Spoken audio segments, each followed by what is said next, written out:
Chapter 648. Old Man Pai and the other two looked at Xiao Bao's straightforward and slightly long-winded words. If it wasn't for the fact that it was Zhang Xiaobao's handwriting, they would have thought that it was written by someone else. After all, this prediction was too accurate. Xiao Bao and Cuckoo were in Tubo, and there hadn't been any news from them for a long time. This was all written beforehand. Is it true that the price reduction this time is only for a short period of time? Are the Tubo people really out of money? Old Man Chong was very confused about economic matters. After reading the letter, he wanted someone to confirm it. Old Man Pai and Old Man Yao also weren't sure if this was the case. They could only look at Zhang Zhong, wanting to see if Zhang Zhong would follow what Xiao Bao had written in the letter. In their opinion, this was a big matter. Zhang Zhong should go and ask the expert behind him. Zhang Zhong had already read the letter several times. It wasn't that he couldn't remember the contents of the letter, but that he wanted to see his son's handwriting. He had already memorized all the plans. Now that he heard the news of the grain price reduction, he immediately ordered people to spread the news. Thus, starting from Izhou, the grain price reduction was acknowledged by the Zhang family. The Zhang family had spent a large amount of money to transport grain from other places. Thus the grain price had dropped. 3 days later, this news spread to other places in Jianan Circuit as if it had grown wings. Some people actually sent fast riders to other places to spread the news. It was unknown whether it was because of some special purpose or because they were willing to be good people. Boss Qi was preparing to release grain for 2 more days to create a rush to buy grain. When the time came, he would raise the price and give people the impression that it wasn't a problem of the grain price, but that Jianan Circuit really didn't have any grain. This would cause the people to temporarily stop their usual habit of buying grain bit by bit, and turn it into an explosive stockpile of grain. In the end, before he could completely release the news on his side, the news of the Zhang family releasing grain came from Izhou. When he first heard this news, Boss Qi was really shocked, thinking that the Zhang family was really releasing grain. But after thinking about it, he realized that something was wrong. Zhang Zhong had opened the Chongping warehouse in Izhou. There seemed to be a lot of grain, but when it was spread to the entire western region of Jianan Circuit, it wouldn't be of much use. Could only be used for emergencies. The other prefectures also had Chongping warehouses, but unless it was a disaster, they did not dare to open the warehouses as Zhang Zhong did. Only when there was an emergency would they take the risk of sending memorials to the capital requesting to open the warehouses while opening a small amount of grain to release. Another possibility was that the Zhang family had transported grain from other places. This was even more impossible. The Zhang family's ships would inevitably pass through Izhou, and he had his own people there. If there really were a large ship transporting grain, someone would have already warned him. I understand. Zhang Zhong wants to use my hand to make a good reputation for himself. So that's how it is. I was wondering when the Zhang family would have grain. Humph. What a good idea. After thinking about it, Boss Qi finally understood the reason. He felt that Zhang Zhong was using his hand to gain benefits.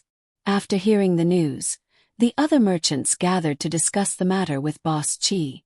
When they heard Boss Qi's words, they revealed a look of realization. Boss Qi, should we stop releasing grain? Otherwise, all the good reputation will fall on Zhang Zhong's head. At this time, one of the merchants opened his mouth and asked. The other merchants were also waiting for new orders. They now thoroughly knew what kind of person Master Qi was. Each of them was filled with regret, but there was nothing they could do. They had bet their own family's wealth on this. If they didn't succeed, they would lose everything. Without money, they wouldn't be able to find servants at home. They wouldn't be able to raise their children, wives, and concubines. Most importantly, those who were very respectful to them in the past would look down on them. This kind of thing couldn't happen. Even if they were helping Tubo to deal with Great Tang, as long as they weren't caught, once they succeeded, they could bring their family to hide or give some money to settle the matter. Of course, this was what most of the merchants thought. There was a small group of people who were unwilling to deal with their own country. They wanted to stop now, but it was too late. Their families were already under the control of others. Even they were restricted and weren't allowed to leave too far away.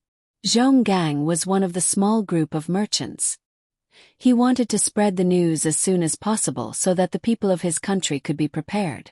Even if he would lose a lot because of this, at least he wouldn't have to live in regret for the rest of his life. While the others gathered around to discuss how to deal with Zhong, he also said to a brother who had played with him since childhood, "Little Chong, help me think. How can we let the officials here know about this news?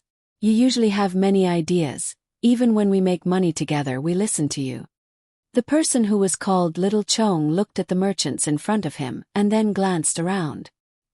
He also replied in a small voice, "De gang, don't be anxious. Based on my feeling, there's no need for us now." Zhong has already made his move. It seems like he hasn't done much yet. He only opened Chongping warehouse and wanted to buy grain and wine at a high price. But in my opinion, this is all fake. We've already found out about Zhong. What kind of person is he? He's a good person who brings good fortune to the people of Sanshui County. Back then, when he was just a very small official, he was able to let the people of Sanshui County live a good life. The few places he went in the future were even more so. His family does business, big business. Who doesn't know what kind of place between the clouds and the water is? Who doesn't know that the food of Savant's restaurant in the capital has always been trending? The gang, tell me, this kind of person, how could he not know how much harm deliberately raising the price of grain would cause to the people? How could he not know that someone was behind this? Not to mention the lives of the people. Even if he was thinking about his own reputation, he would still want to deal with the people of Tubo. His family's child is still fighting in Tubo. Don't believe the news that came later, saying that Cuckoo has an expert guiding her. Really? Could it be that Zhong has already realized that something is wrong? His family's child is really the person leading the war. How is that possible? He's so small. Zhong Gang had always listened to Xiao Chong since he was young. He was very impressed with Xiao Chong's intelligence, but today he had doubts. After all, this matter was really too hard to understand. Xiao Chong smiled mysteriously and pointed at the merchants in front of him. He said to Zhong Gang, "Since we were young, when have I ever lied to you? Others don't know, but I do." Seeing that the war is about to end, Cuckoo is afraid that her reputation will be too great, so she released the news. If you had a good treasure after using it, would you still take it out and continue to show it off? The news that the imperial court gave the Zhang family and Wang family titles to be officials can't be fake, right? Do you think that the imperial court has so many officials that there's no place for them to be given, just for the Zhang family and Wang family to play with? If Cuckoo didn't perform meritorious deeds, would the imperial court give so many officials at once? Think about it. The men of the two families are all officials, and the women are all noble ladies.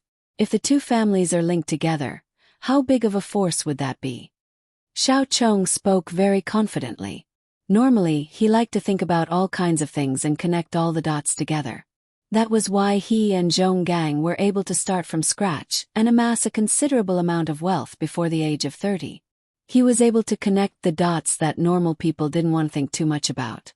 The more Zhong Gang listened, the more he felt that this was the case.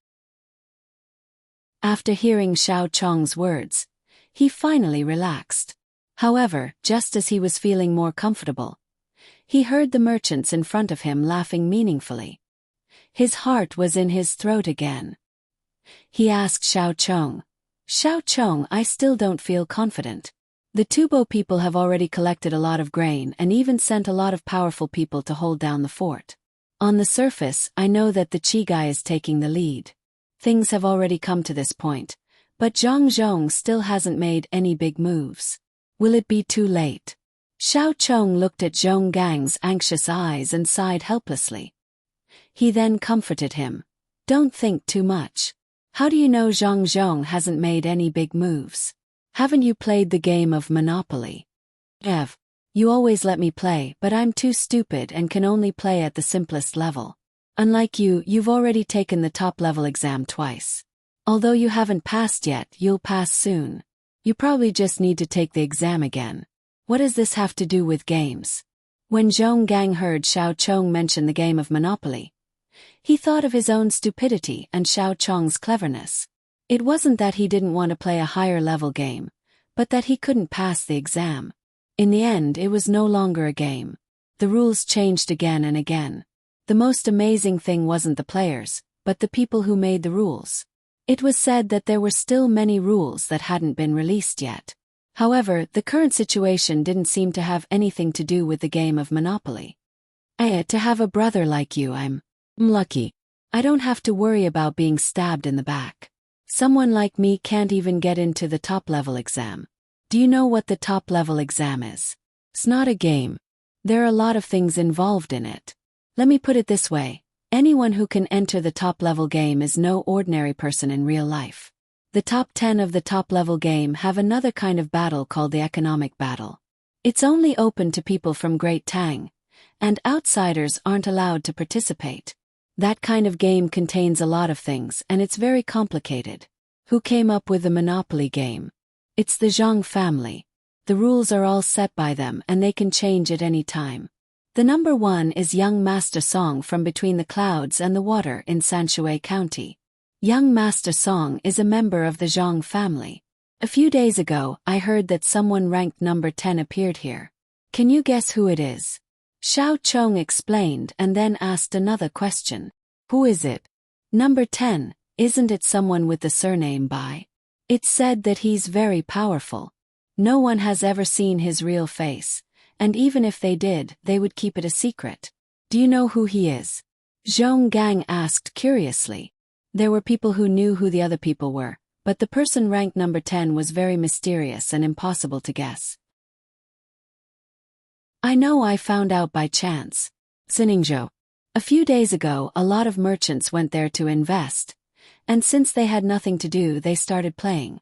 In the end, they met someone, a girl who wasn't even 15 years old. One of the merchants had entered the top-level game rankings, ranked in the top 100 of Great Tang. In the end, all 4 of them played together. At the beginning, he wanted to defeat the other 3, but as he played, he realized that something was wrong. That girl was really too powerful. In the end, he had no choice but to team up with 2 other people who were also very powerful, about the same level as me, to deal with that girl. This game lasted for a full 3 days, and all 3 families lost. At the beginning, they didn't bring their own items.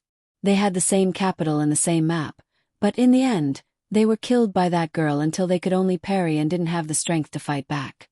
That girl is Bai Shu's granddaughter, Bai Xinshin. Xiao Chong revealed a very important piece of information. After saying this, he looked at Zhong Gang with shining eyes. Zhong Gang looked at Xiao Chong in confusion and asked, "Then what does this have to do with the person ranked number 10? Are you trying to anger me to death?" Xiao Chong pointed at Zhong Gang, speechless. Zhong Gang finally reacted.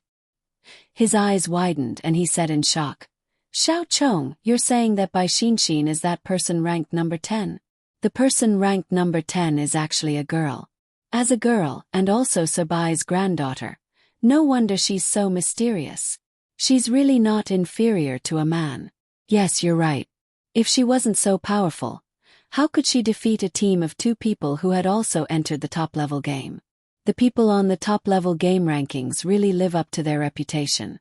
In that case, with her in charge, everything will be arranged well. She's not the one pulling the strings behind the scenes." After she beat the 3 of them, she said something. She said that she was nothing, and that even the number 1 Young Master Song was nothing. They were still playing, and that the truly powerful person wasn't even on the leaderboard. That person, even if the top 10 people combined with the entire world as a whole, they still wouldn't have the courage to face him. He's already mastered the art of economy to perfection, Xiao Chong said with a face full of yearning. He really hoped that one day he could enter a top-level game and meet the heroes of the world. It would be best if he could first play a game with Bai Xinshin and see what kind of ability the person ranked number 10 had. Zhong Gang didn't think too much about it. He couldn't enter the game anyway, so he wouldn't have a chance to play with that person. Once the person reached a certain level, he would no longer be an opponent, but an existence to look up to.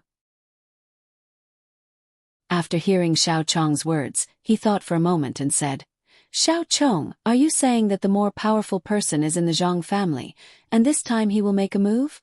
Who is he? How would I know? What I want to say is that you don't have to worry. Tubo won't be able to cause much trouble this time. Just follow them and watch. Maybe you can learn something from this commercial war.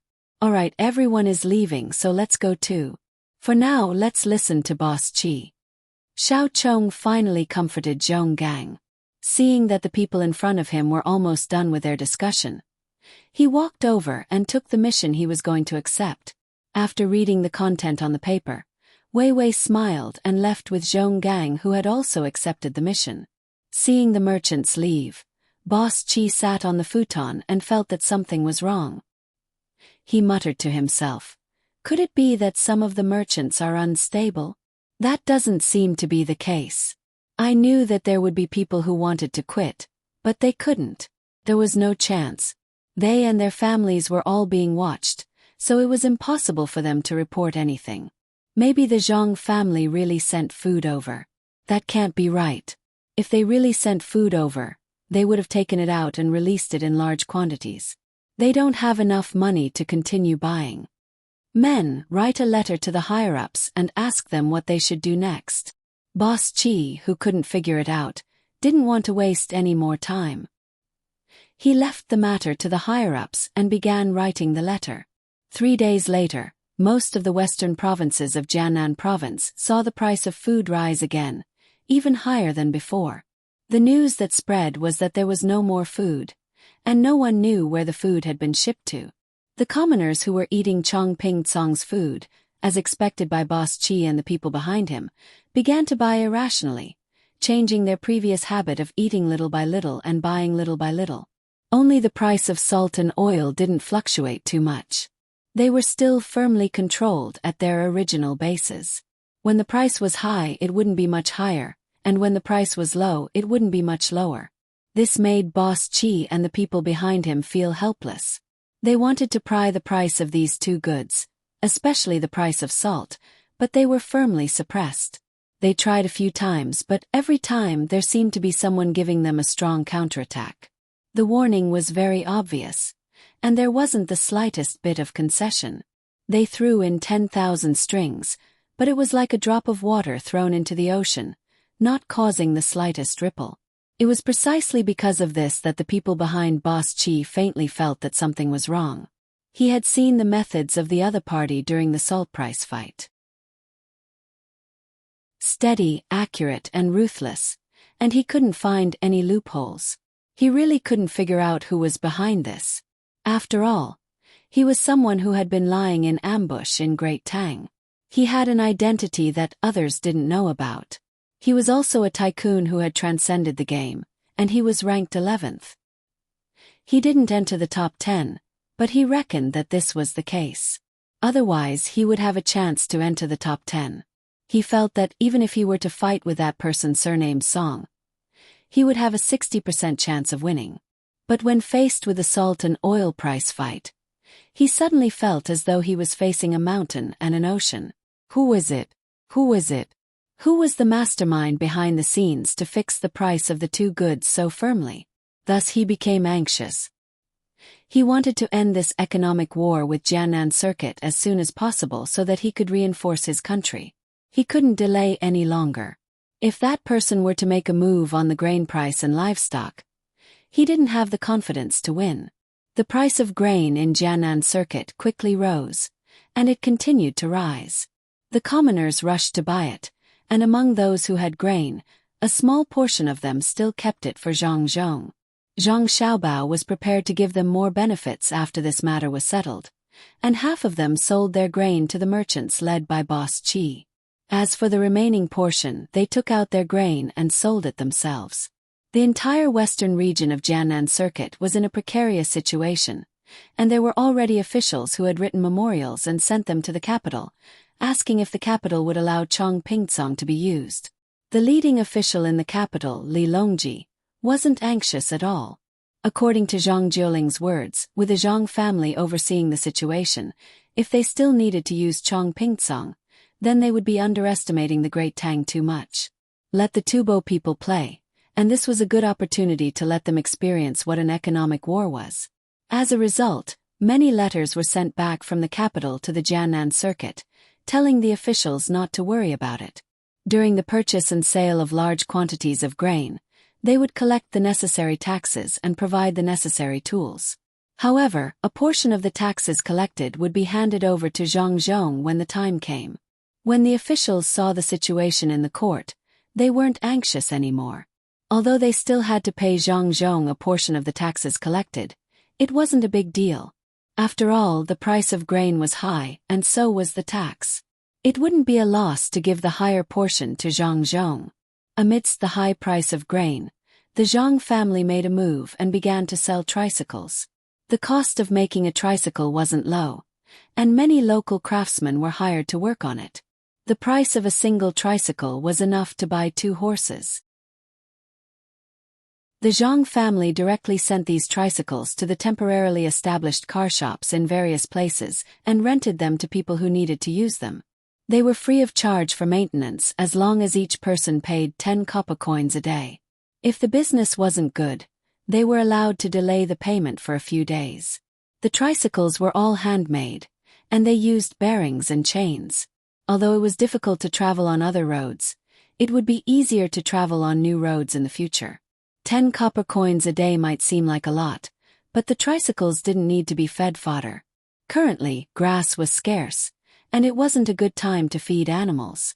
Not to mention, if any animal became thin, they would have to feed it with beans or even eggs. More importantly, the 10 copper coins a day wasn't paid for nothing. After paying a certain amount, which was the cost of building the tricycle would belong to the individual and they wouldn't need to pay for it in the future. The common people didn't know about the internal war and thought it was very normal. They all knew that wherever Zhang Zhong was an official, he would create new things for the common people to use. They were all very useful things. Moreover, the Zhang family didn't gain much from this. The Zhang family was a good official and a good family. Therefore, many people who originally wanted to spend a lot of money to buy animals didn't buy this time. They went to the car shop to get a tricycle, wrote a receipt, and took it out to work. The seemingly insignificant tricycles made the person behind the Qi family dumbfounded. He had just raised the price of the animals and was preparing to sell them bit by bit to make more money. He didn't expect that after he controlled the price of grain, he couldn't sell the animals he bought. It was impossible to sell the animals he bought at a high price at a higher price. Not to mention a higher price, no one was willing to buy the animals at the normal price. All the animals were in his hands, and there was no money to turn over. Although the price of grain was high, he couldn't sell a large amount of grain now. He had just received an order. Because Zhang Zhong had robbed a lot of grain, he had to transport a portion of the grain back to Tufan to make up for the losses. Otherwise, he wouldn't be able to survive this year's winter. Boss Qi received a new order. He was to release a portion of the grain appropriately so that he could withdraw some money. The livestock that he had taken in required fodder to feed. He was also to help think of a way to see if he could sell the livestock. The Qi family gathered all the merchants and asked them to sell the grain appropriately at a high price. In the end, just as the merchants made a move, the Zhang family also made a move. Originally, there was only information about the grain that was shipped from other places, but there was no grain. This time there was something. The grain that was collected from other places had been parked outside Izhou by ship. They didn't enter Izhou at all. Now they could enter. Actually, this batch of grain wasn't a lot, but it was used at the right time. Zhang Zhong released the news that the price of grain was still the same as before. If anyone wanted to buy, they could sell as much as they could. After this batch came, there would be a few more batches coming back. The Zhang family had a lot of ships. Actually, there was only one batch. When the news was released, the commoners didn't know about it. The commoners who rushed to buy the grain a few days ago regretted it and were unwilling to buy more. The Qi family and the other merchants realized that they couldn't sell the grain. They could sell it, but they had to lower the price again and again. If this blow made them feel that something was wrong, then after Zhang Zhong took some money and bought all the grain from the commoners who were willing to leave the grain for him and sold it at a lower price, the Qi family and the others couldn't buy any more. They kept the grain that was at a high price and couldn't sell it, so they had to lower the price. However much the price was lowered, they had to pay for it. After a few rounds, it was already the beginning of winter. The merchants who cooperated with the Qi family were dumbfounded. They had a lot of grain stored in their houses and took out all their property. The Qi family couldn't give them the benefits that they were supposed to, like what they said at the beginning. Zhong Gang's grain was also suppressed, but he wasn't afraid at all. In fact, he was very willing. After all, he was from Great Tang. When he saw that the Tubo people didn't get any benefits, he was very happy. When he pulled Little Worm to drink, he said to Little Worm, "Little Worm, you're so smart. It's really like what you said." The Zhang family made a move. Originally, we couldn't see anything when they didn't make a move. Now that they've made a move, they immediately made the Tubo people suffer a big loss. I heard that they have a lot of livestock that they can't sell. What do you think they'll do next? Zhong Gang felt that he had never been in such a good mood before. He drank a few bowls of wine and in a daze, his body relaxed. Little Worm also drank a big bowl of wine. He burped and said, "What am I? I just saw that Zhang Zhong would make a move, but I definitely didn't expect that they would make a move like this. When they didn't make a move, they couldn't see clearly, but when they made a move, they beat the Tubo people until they couldn't turn the situation around. However, this isn't Zhang Zhong's last resort. There's one thing that's very important when doing business, and that is that they won't make a huge loss. This time, the grain that his family sold might not even be able to cover the cost of the transportation. They also bought the grain from the commoners' houses. This is using their own losses to suppress the price of the grain. In the future, they'll probably earn back the money they lost. At the very least, it'll be equal. I'm really looking forward to what other methods Zhang Zhong has." Little Worm saw through the essence of the matter. To be precise, he saw through the Zhang family's style of doing things. However, he could only guess and couldn't figure out how it would work. The Zhang family's tricycle had shocked him. He thought that there must be something even more shocking to come. Zhong Gang now trusted Little Worm more and more. However, when he thought about how he had also bet on the grain and the cooperation with the Tubo people, he asked worriedly, "Then what about our grain?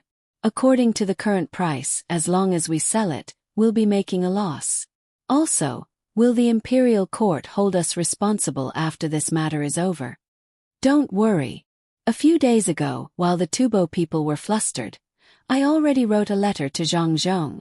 The loss of the grain is inevitable, but the responsibility won't be much.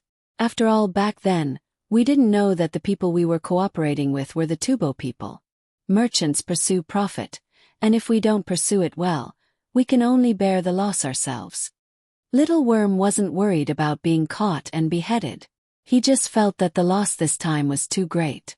After selling the grain in his hands, it would take at least several years for him to earn it back.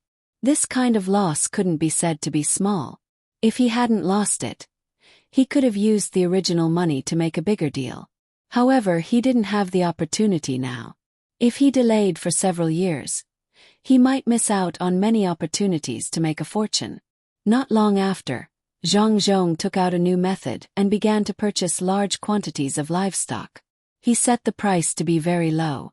At the same time, he also began to buy grain at an even lower price, which was actually much lower than the current price of the grain.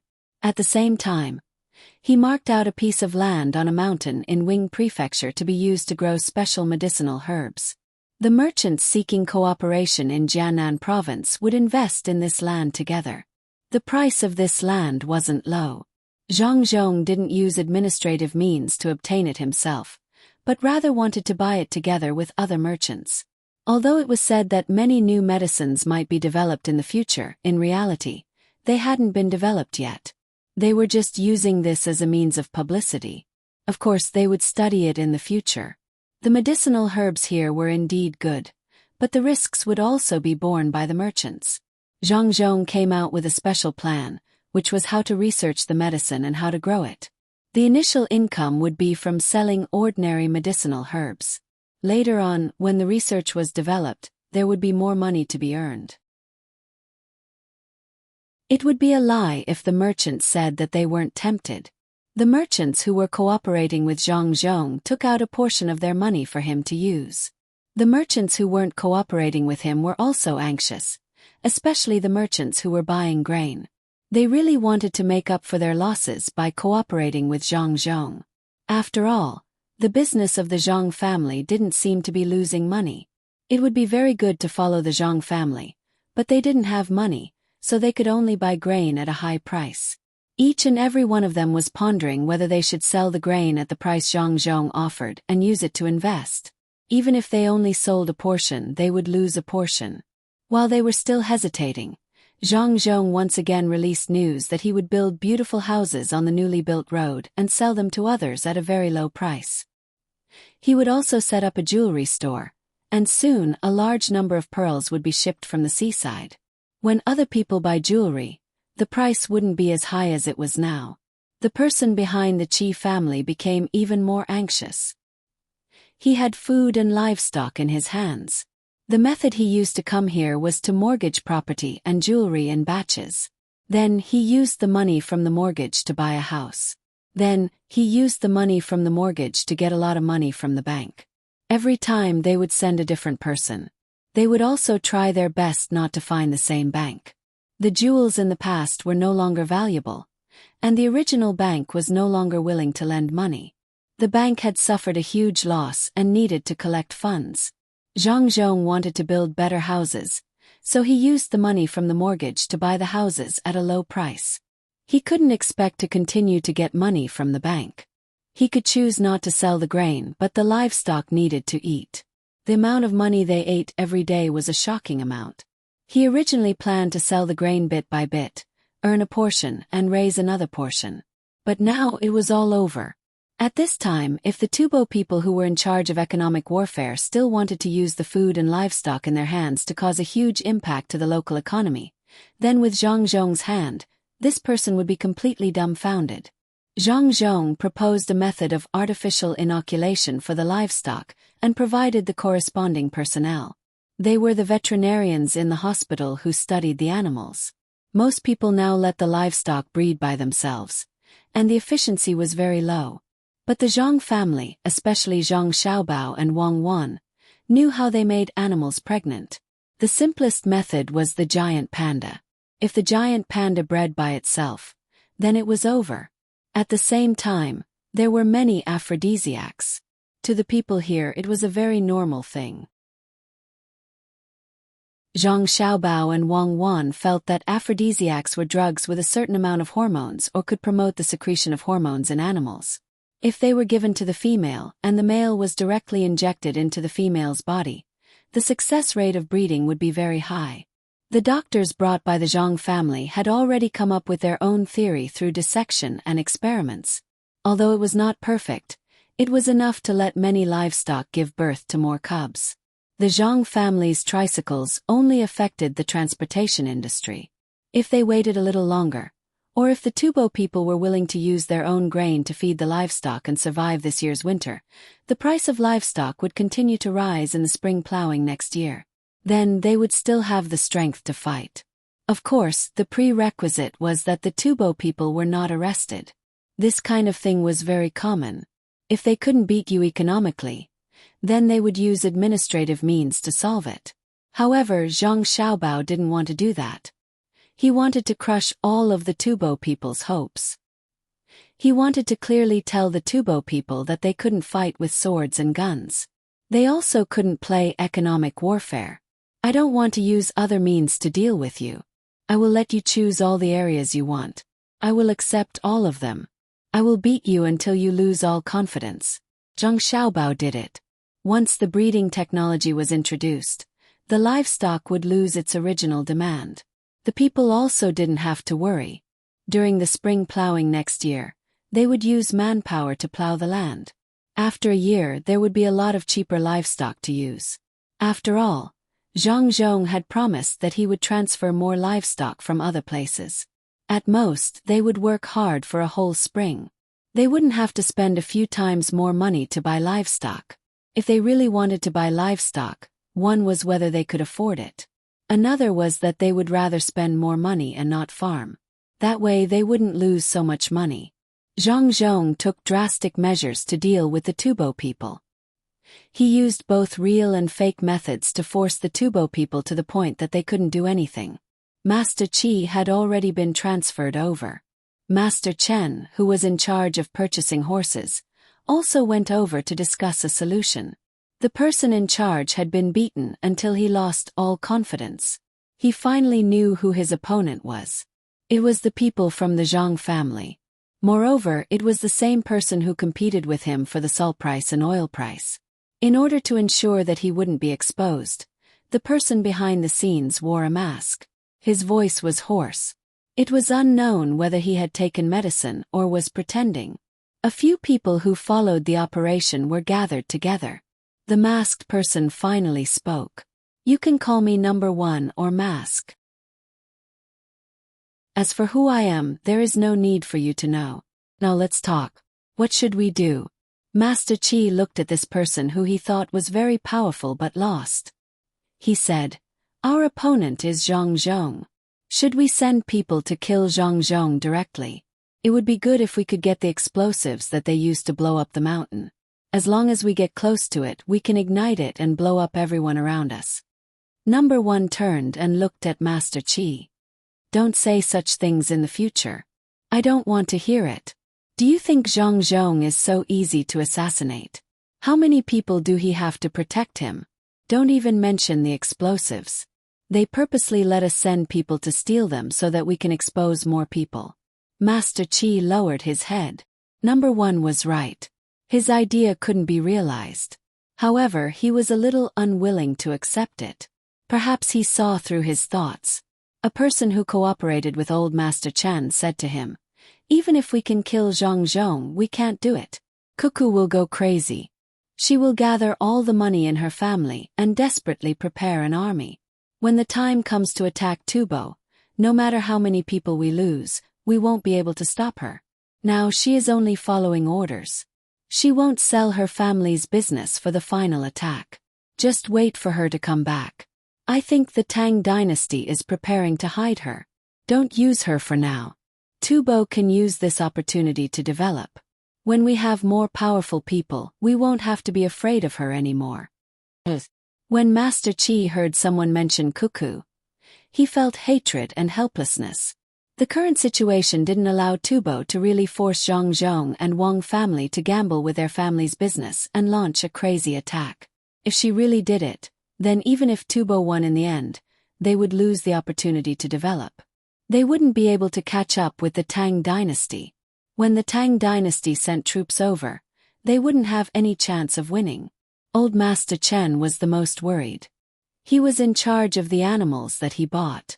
He had to find someone to look after them and think of a way to get food to feed them. He had to spend money and worry about it. Especially under such circumstances. He had lost weight. He looked at number 1 and said, "What I want to know is, who is our opponent? Is it the top 10 people in the so-called Monopoly game?" He couldn't help but admit that Monopoly was a game. Because all the powerful people on the list were equally powerful in real life. When one reached the top, it wasn't a game anymore. It was like a school for economic advancement. According to the popular words of the Tang dynasty, it was to systematize and rationalize the economic path. Old Master Chen felt that only such a person could defeat number 1. He didn't know that number 1 was also on the list and was close to the top 10. He was hiding his strength. Number 1 looked at old Master Chen. He knew that this old Master Chen didn't believe in his ability. He sneered and said, "I can tell you clearly that my opponent is definitely not someone on the list. So what if he is in the top 10? Even if he, Song Jinggong, the number 1 person on the list, came here and was my opponent, he wouldn't be able to do this."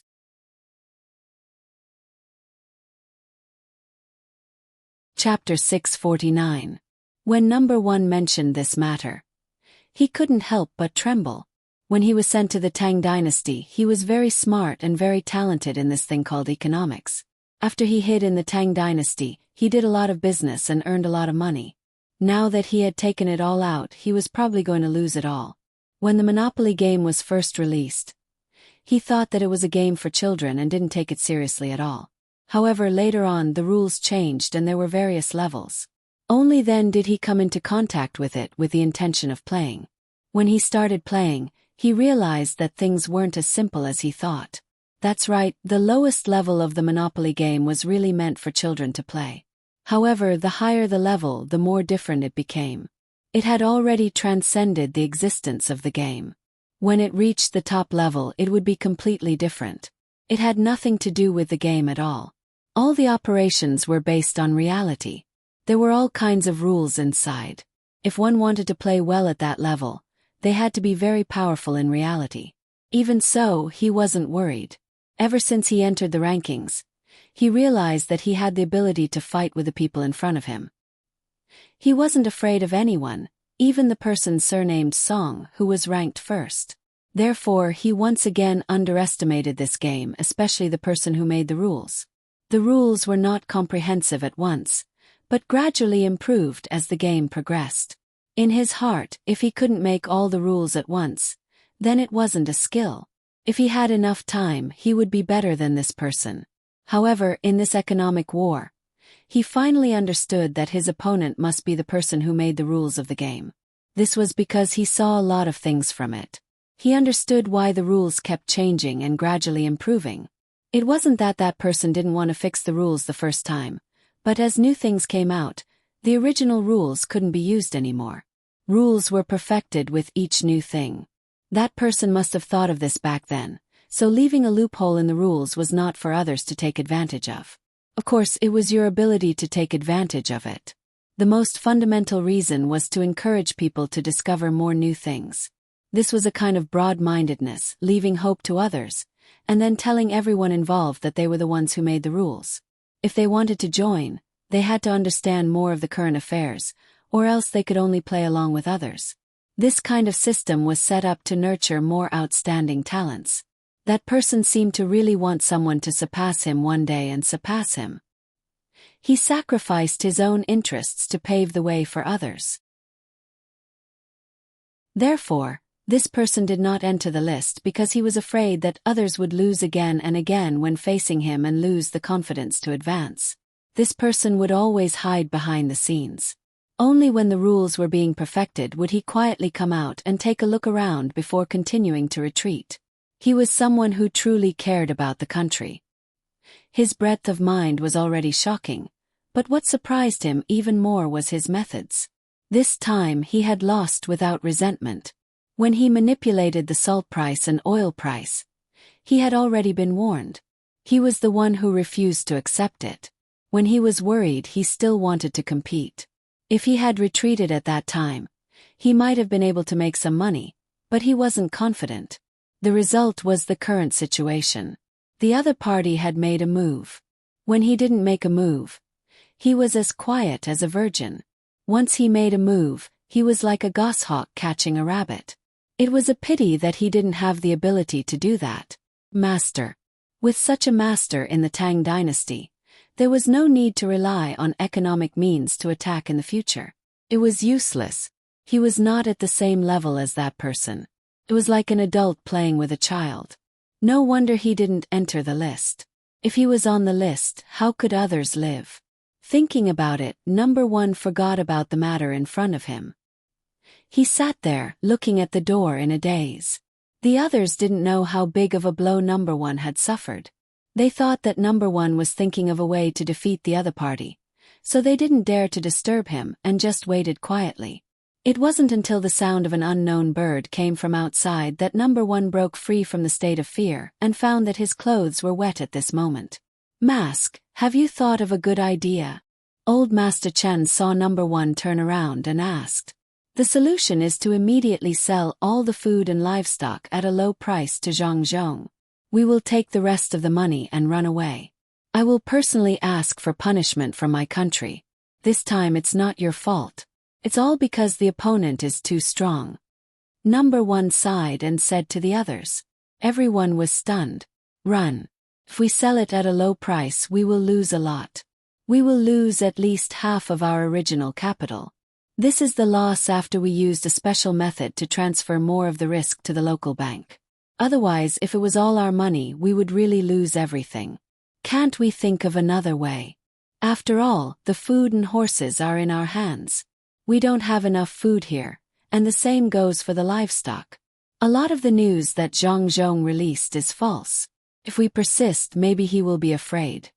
Qi Dongjia looked at number 1 in disbelief. Could it be that number 1 really admitted defeat? If that was the case, they would really have to sell the livestock and grain locally.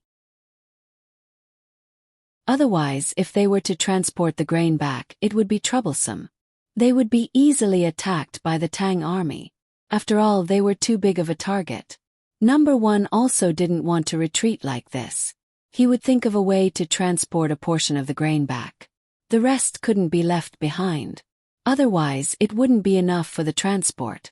If they used the livestock to transport the grain, by the time they returned, the livestock would have eaten up all the grain. Their original plan was to raise the price of all the grain and then use the livestock and grain from Tubo to supply the grain. Now, they only earned a portion of the money from the livestock. A portion of the livestock was sold from Tubo at a high price and then collected. It was just that they didn't give out all the money. If they were to take them away, it was impossible to not let others know. They would chase after them to ask for money, unless... No, this person couldn't be exposed. He was still useful. Reporting, number 1, it's not good. The Zhang family has made a new move. They released some kind of technology. It is said that it can be used to avoid plowing and increase the grain output. They want to test it in several places in Jianan Road. They have already found someone to sign a contract. If there is a loss, the Zhang family will compensate. Just as everyone was thinking, a person ran in from outside and anxiously reported to number 1. What? Avoid plowing. How can there be such a thing? Not good, quickly retreat, otherwise it will be too late. If we do that, we will implicate the other spies in Great Tang and get the money out of them first. When number 1 heard this news, he knew that it was bad. Without saying anything, he immediately sent someone to find Zhang Zhong to discuss the matter of selling the grain and livestock. At this time, Tunghua County was in an uproar. The 4 horse merchants were surrounded by other people, and the Yen clan's people were ordered to chase after the money. Otherwise, they would not be let off. Back then, he had willingly taken out the money to buy horses and livestock elsewhere. However, after 2 transactions, it was the old man of the Yen family who proposed to give the goods first and collect the money later. He had even guaranteed it. Now that other people didn't need the livestock anymore, who knew what would happen in the future if he didn't want the money? Thus, the 4 horse merchants were surrounded by people, and Old Man Yen was ordered to lead them and ask for the money. Old Man Yen was also anxious. He did not expect that the matter over there would go awry. The situation that he had originally planned did not occur, and he was caught unprepared. Now, even if he wanted to get the livestock back, it would not do. After all, when they bought them, they were already much more expensive. If they brought them back now, they would not be able to sell them at the original price. This time Dong Jiaqin came. Number 1 instructed him that no matter what, he could not let the Yen clan be burdened with all the money. This matter had to be resolved first. Even if they had to compensate, they had to ensure the Yen clan's reputation in this area. When old Master Chen came, everyone surrounded him and asked him to take out the money. Fortunately, old Master Chen knew what to do, so he was not flustered at all. He first took out a sum of money and calmed everyone down. He said that he would stay in the area and only leave when all the money was brought back. Moreover, he would stay in the Yen clan and not go anywhere. Only then did everyone feel at ease. If they could not take out the money when the time came, they would tear down the Yen clan. Zhang Zhong sent people to contact them. At the beginning, the price of the first batch was already very low. However, after receiving 2 batches, the price dropped again and again. Moreover, they would first take the grain and then the livestock. This way, the cost of the livestock's food would be transferred to the Tubo people. The longer this dragged on, the more disadvantageous it would be for the Tubo people. In the end, when they took half of the grain that others had hoarded, Zhang Zhong told everyone that he had no more money and needed to first owe them. The Tubo people naturally did not want to do so. Zhang Zhong could owe them, but they could not. Zhang Zhong asked people to discuss with them for a few days. After not being able to pay them on credit, he lowered the price by a lot. Other than the grain that the Tubo people were preparing to transport back, the rest of the grain was taken by Zhang Zhong.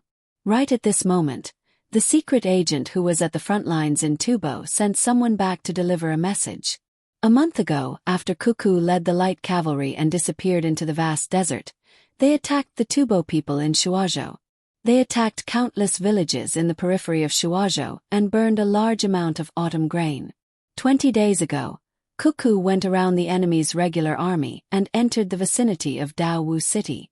She wiped out 2 large groups of 3,000 people that the Tubo people did not have time to arrange. She almost attacked the city by tricking the enemy into opening the city gates. After she was discovered, she killed 1,000 soldiers and disappeared again. She also burned a large portion of the Tubo people's autumn grain. 15 days ago, Cuckoo led the light cavalry and headed north. After that, she hid in the mountains and avoided a group of Tubo people. She used the Tubo people's clothes and voices to trick the enemy into opening the gates of Gada City. She entered from the east of the city and came out from the west. She robbed Gada City and burned it. Then, she attacked Danba again and avoided the Tubo people's encirclement. When she arrived at the periphery of Danba City, she lured the Danba guards out of the city and formed a formation to stop her. Then, she returned and massacred a group of 2,000 people from a small tribe that the Tubo people had sent as reinforcements. She went around Danba City and crossed the river between Danba City and Jinchuan City. 6 days ago, half of the army that crossed the river was led by Zhang Xiaobao and led the Tubo people to escape to the village. Cuckoo led the people who were hiding and did not cross the river and went up the coast. She burned the provisions of the Tubo soldiers that came out of Jinchuan City. She also killed 1,000 Tubo people who were escorting the provisions and were unprepared to cross the river. Then, she successfully used the Tubo boats to cross the river and ambushed the Tubo army that was chasing after Xiaobao. After the ambush was successful, she and Xiaobao went to the mountain where the Tubo people had ambushed them. Then they ambushed Lufu Tuta's tribe and Mumu Hushu's tribe. The 4,000 cavalrymen that came back as reinforcements were defeated. Then they chased after them and attacked the 2 tribes. 2 days ago, Cuckoo brought people to the village and lured the Tubo cavalrymen that were sent to attack them. She burned the cavalrymen and killed all 5,000 of the Tubo cavalrymen. Then, she brought the remaining 6,000 light cavalrymen and the 10,000 elite soldiers that were deployed earlier to attack Mumu Hushu's tribe head-on and disappeared into the Tubo territory. When this news came out, Pengzhou, which was the first to know about it, was in an uproar. Especially the officials. They never thought that Cuckoo would be so daring as to go deep into the Tubo territory. She fought and ran at the same time, fooling the Tubo people. In the end, she ran back and killed 5,000 Tubo cavalrymen and defeated Mumu Hushu's tribe head-on. The most important thing was not how many people were killed, but how much food was burned. Tubo was finished. This year's winter was completely over. There was definitely not enough food for them to eat. They could not rob the border like before. The only way was to rob the other country's food. It was estimated that they would lose a lot of soldiers. The officials knew the general situation.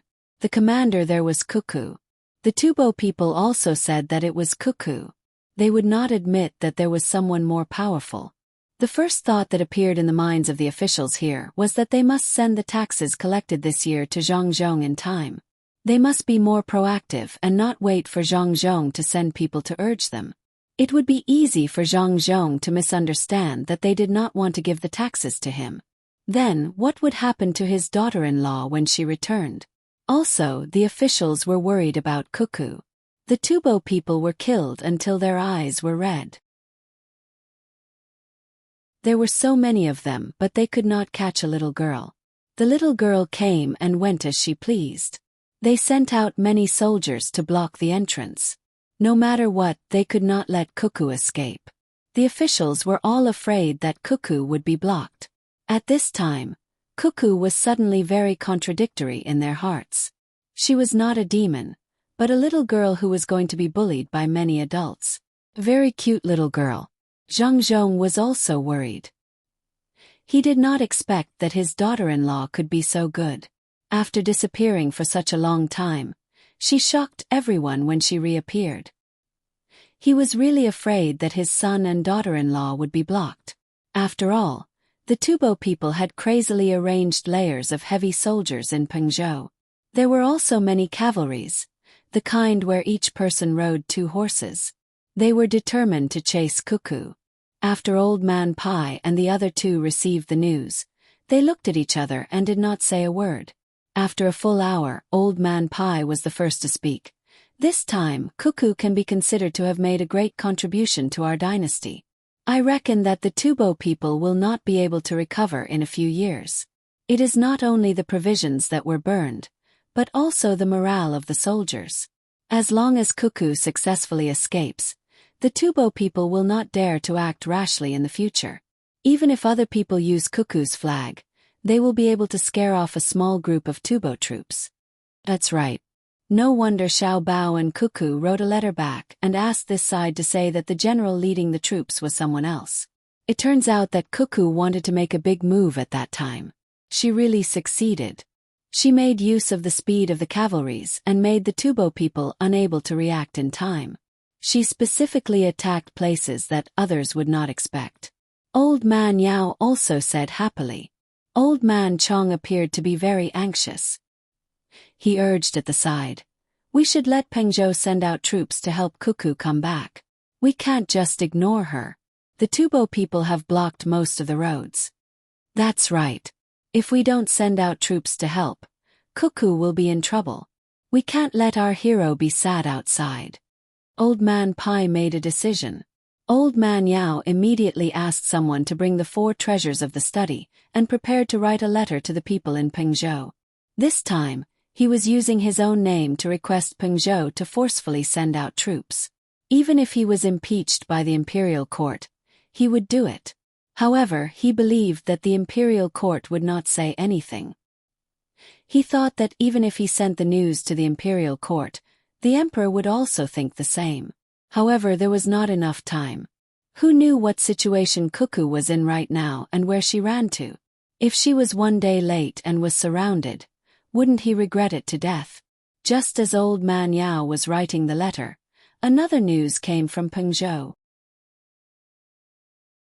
This time it was not from the Tubo people, but from Shui Yunlai.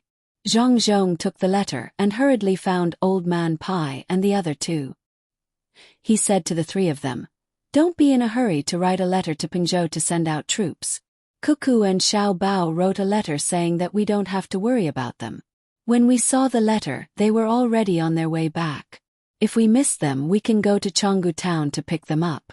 Bring more ginger so that we can make soup." Chonggu town. Where is it? Old Man Chong asked curiously. Old Man Pai used to be an official here and knew the general location.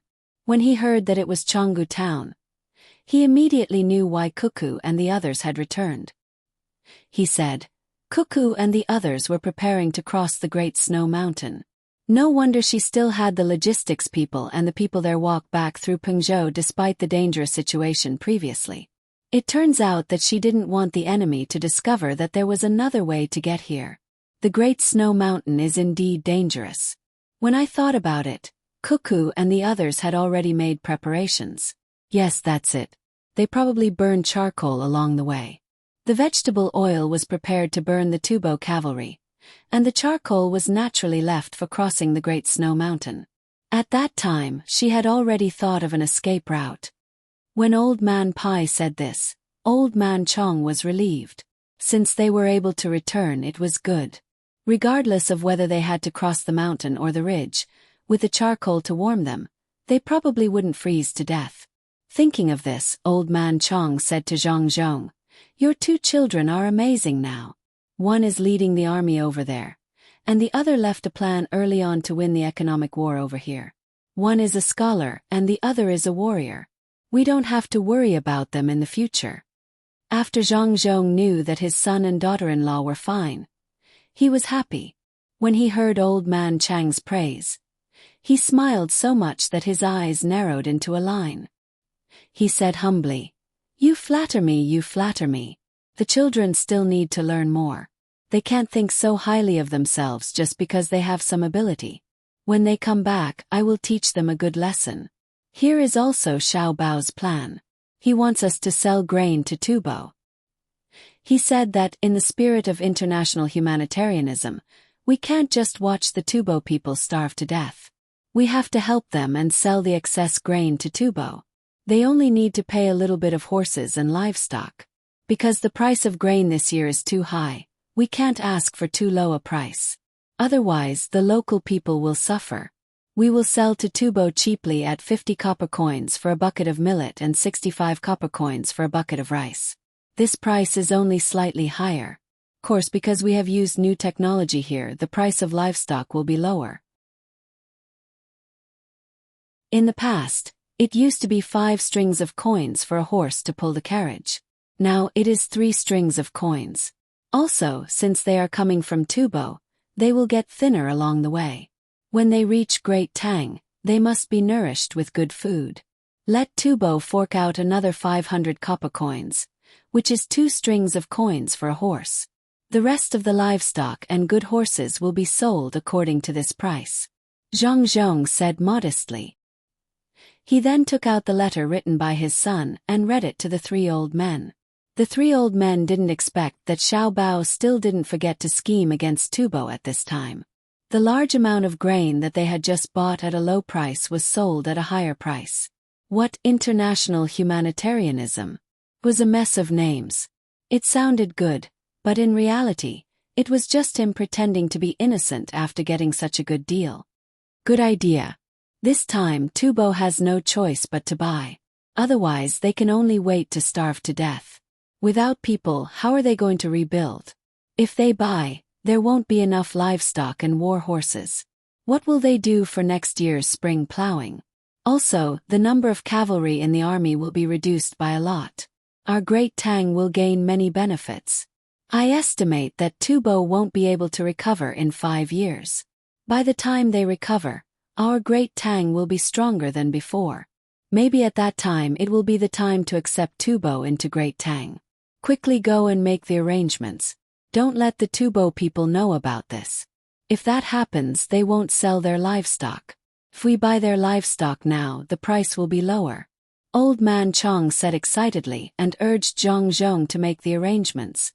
While waiting for Zhang Zhong to buy the livestock at a low price, the 3 old men discussed and prepared to bring people to Chonggo town to fetch Cuckoo and Xiao Bao back.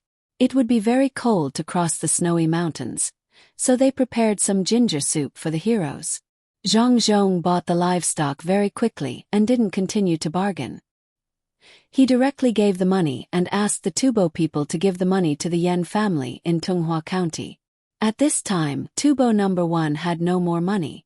All the money he had invested in the beginning was given away. In the end, the Zhang family made a profit. They made a lot of money from the grain and livestock. The people who bought and sold the livestock made a lot of money. The people who grew grains made a profit. The people who didn't grow grains also didn't make a loss. Although some of them bought grains at a high price and hoarded them, Zhang Zhong compensated them by getting them to repair the road. This money was enough to make up for the portion that they bought grains at a high price. Otherwise, Zhang Zhong didn't lack manpower. Why did he specially look for the people who didn't grow grains? The people who grew grains were also idle. The person who lost the money was Tubo's No. 1. He had put in all the money he had earned in the past, as well as other jewelry. The bank had also lost some money. The price of the house was obviously not as high as the original price. The people who made a loss were the merchants who cooperated with the Tubo people. They really made a loss. Zhang Zhong didn't care about them. who asked them to do it when they knew the consequences of raising the price of goods. It was already good enough that he didn't arrest them and punish them. It was impossible for him to directly give them the money they lost. However, some of them wrote letters to him later. Zhang Zhong didn't give them money. Instead, he cooperated with them to do business and let them make up for their losses. When he collected the grains, they were also willing to lower the price of the grains again and again to give others a start. After Tubo No. 1 made the arrangements, he ran away. He didn't know that someone in Great Tang had been watching him for a long time. It was just that they didn't want to catch him. They wanted to keep him and make use of him at a critical time. It was the same for the others. On this day, there was a rare moment of sunlight in winter. The people were busy repairing the road, and the merchants were also doing their own business. Zhong Gang and Little Chong were about to reach Yingzhou. They were invited by Zhang Zhong to discuss a business deal. If it wasn't because they had money, where would they have money? They had already lost it. When Zhang Zhong gave them their name cards, he had written it very clearly. He invited them over and didn't plan to get much investment from them because when they were merchants, they didn't put all their thoughts on money. At the very least, they were still patriotic when it came to selecting seeds. With this patriotic heart of theirs, they would be given a chance. Little Chong, does Lord Zhang really know everything? So he already knew about this matter but didn't say anything. I thought he knew. Zhong Gang, who was sitting in the carriage, was so happy that he couldn't sit still when he realized that there would be a good business deal in Yingzhou with the Zhang family. He hated that he couldn't grow a pair of wings and fly to this place as soon as possible. Little Chong was also happy. He said to Zhong Gang, "De Gang, now you know how powerful the Zhang family is, right? They know everything but they don't say anything. They'll make trouble for whoever participates in it. Right now I want to go there and have a fight with Bai Xinshin. I want to learn from her. She'll like you. You haven't even entered the top ranking. She's ranked 10th. How can she be willing to play with you? She'll be bullying you." Zhong Gang poured cold water on Little Chong. Sure enough, as soon as he finished speaking, Little Chong fell silent and lowered his head to think. After a while, Little Chong raised his head and said, "Then I'll give it a try." Fighting against an expert can improve. Even if I have to pay a little more to have her fight with me, I'm willing. While the two of them were talking, a large number of people came from the main road in the west. The line was very long, and the people at the front were all on horseback. Their carriages immediately stopped to make way for them. The driver stood respectfully under the carriage and looked at the approaching line. He was so excited that his face turned red. When the person at the front of the line came close to him, he knelt down in front of the tattered flag that was fluttering in the wind. The driver's action stunned Little Chong and Zhong Gang, who had just gotten off the carriage. When they looked at the flag and recognized the pattern on it, the two of them also became excited. On the tattered flag was a cute rice sprout. The rice sprout was trying its best to pull the carriage with its big eyes. By now, almost everyone knew what this flag represented.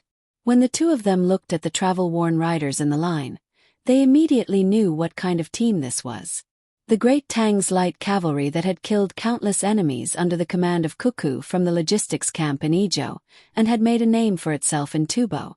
In the middle of the crowd, there were two children on horseback. They nodded and smiled at the people who suddenly saw them and made respectful expressions. The boy looked very energetic, while the girl was smiling like a flower. When the people on the road saw them, they all felt that these two children were so cute that they couldn't describe it. How nice would it be if they were their own children? This was especially so for the girl. She was so bright, and her sweet smile made people feel very comfortable. It would be even better if they could hug her and give her a big kiss. Of course, the people only thought this.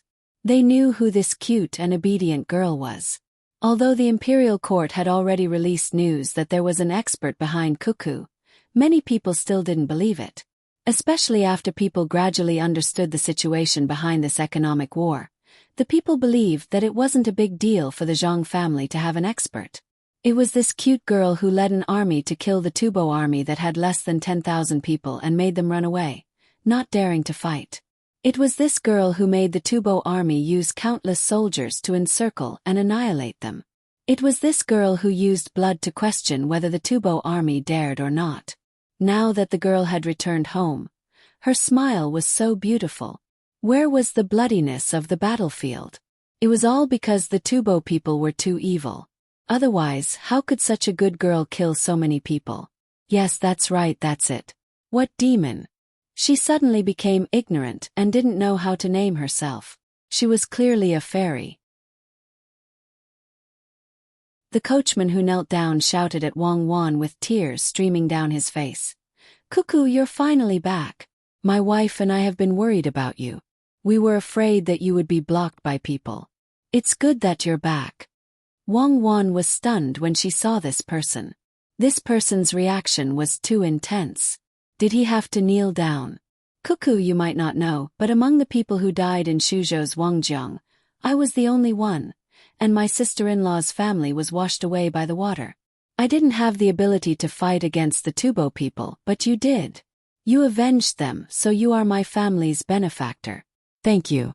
If you didn't lead the troops to kill them, when would I be able to avenge my brother's family? You killed them well. You asked a good question. I've decided. In the future, the Zhang family and the Wang family will sit in my carriage. I don't want a single cent. I'll kowtow to you." As the coachman spoke, he really used his head to kowtow to the ground. The surrounding commoners, as well as Wang Wan and the others, understood. So that was the case. Wang Wan was also filled with emotions. She got off the horse and helped the coachman up.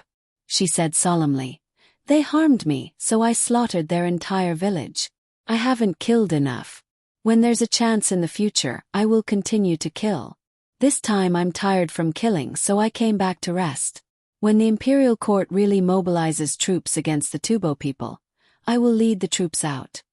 When the cavalrymen heard Wang Wan's words, they also shouted, "Kill, kill!" The moment the cavalrymen shouted, they immediately gave off a different feeling. This was a person who had truly returned from the battlefield.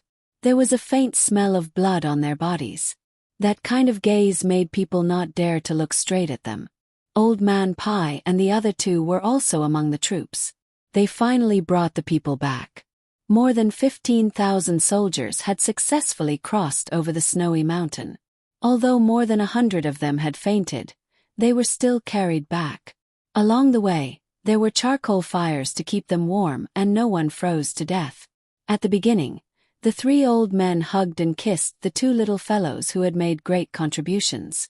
Speaking of which, it was strange. The two little fellows who had frightened the Tubo people to such an extent seemed to have changed into another person when they returned to the Great Tang. They were completely unlike the other soldiers who had yet to recover from the battle.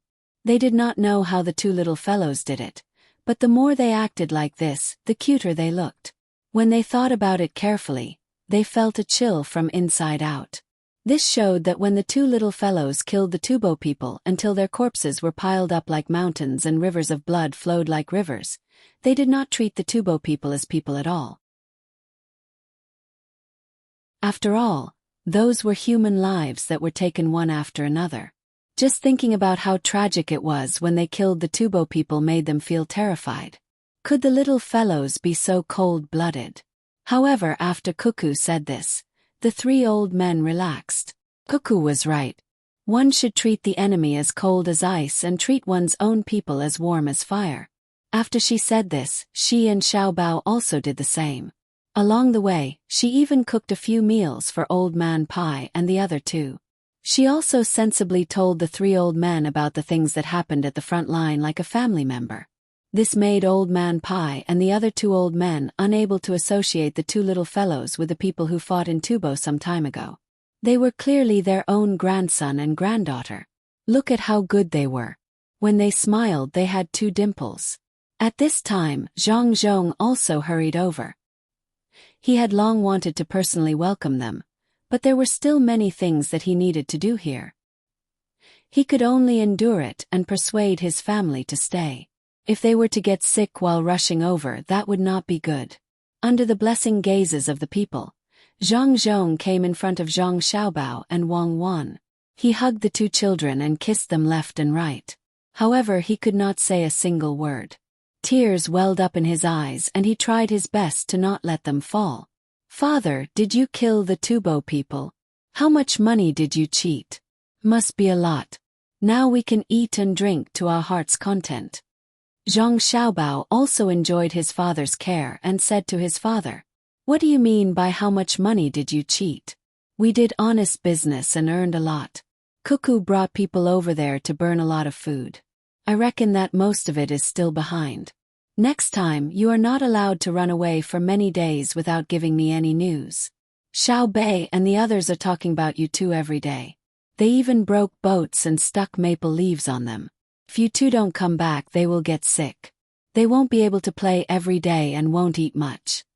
When Zhang Zhong heard his son's words, a smile appeared on his face. He said a few words to his son and daughter-in-law. Only then did he stand up and walk forward while holding one in each hand. The cavalry behind her also dismounted, leading their horses and following behind. At the very back were the 10,000 elite soldiers. They had only fought a single battle, and had defeated a portion of the Tubo troops. While they were feeling happy, they were even more convinced of the female general, Wan Wan. They were also very respectful towards the light cavalry, and following behind, they did not even dare to think about their status as elite soldiers.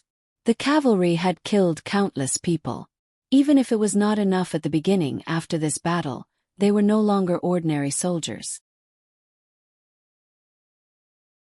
The blood on their bodies and the injuries they suffered said everything. The troops slowly walked forward. The commoners who saw them retreated to the side of the road. No one made a sound. They just looked at the heroes in their hearts. At this moment, Zhong Gang pushed little Chong out and shouted to Zhang Zhong, "Lord Zhang, we are merchants who received your invitation and came here. We did not let down the great Tang. This is little Chong. He wants to ask you to give him a chance to fight against the tycoons with Bai Xinshin. Little Chong is going to enter the top level soon. He almost passed the test twice. This time he will definitely pass. Don't talk. Can't you see that he is enjoying family affection? My matter is not urgent. Lord Zhang, you do what you need to do.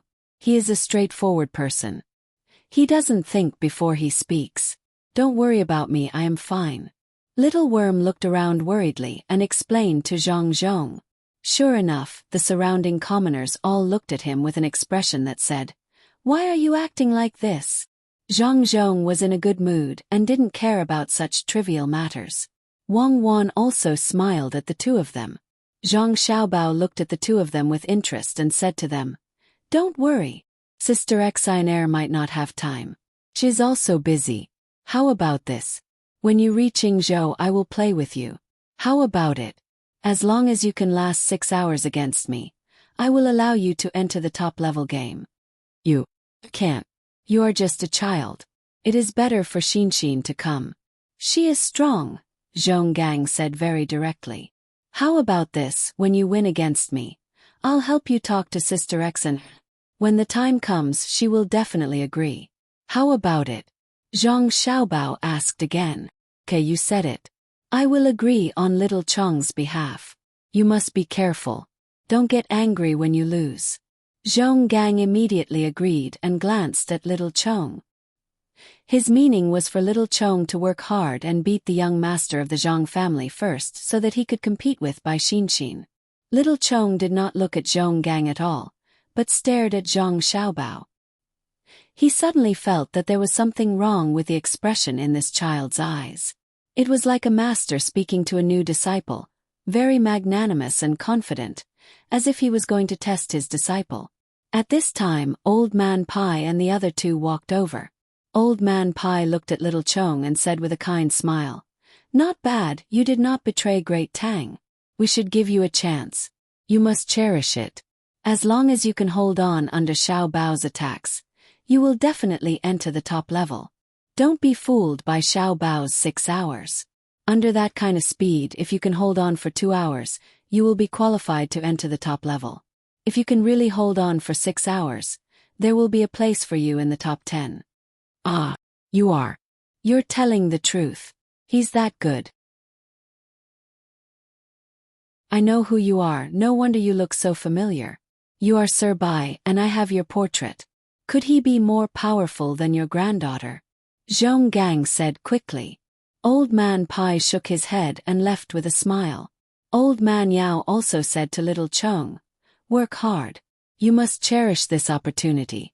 Don't look down on anyone or else you will regret it. You will understand after the competition. Not bad, young man. Old Man Chong patted little Chong's shoulder and left after giving him a word of praise. The trio's words stunned Zhong Gang, and at the same time stunned Xiao Chong.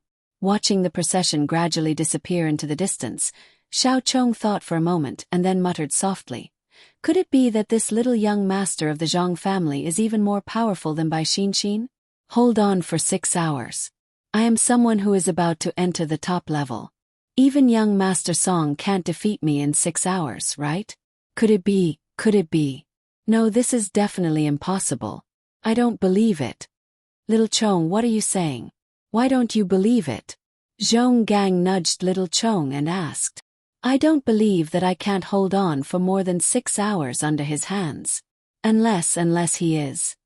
What is he? Why are you so slow? Zhong Gang urged. Unless he is the commander of the economic war with Tubo this time. Only that person has such ability. That last chain of attacks could be said to be earth-shattering. Little Chong's voice was trembling. However, he definitely did not believe that this young master was that person. Even if he was beaten to death, he would not believe it.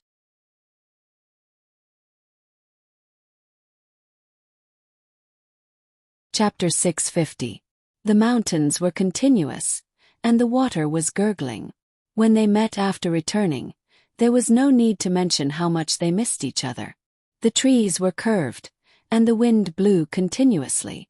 When people stood in front of them, the clouds were on the horizon. Xiao Bao and Cuckoo were pulled along by Zhang Zhong as they walked back unhurriedly.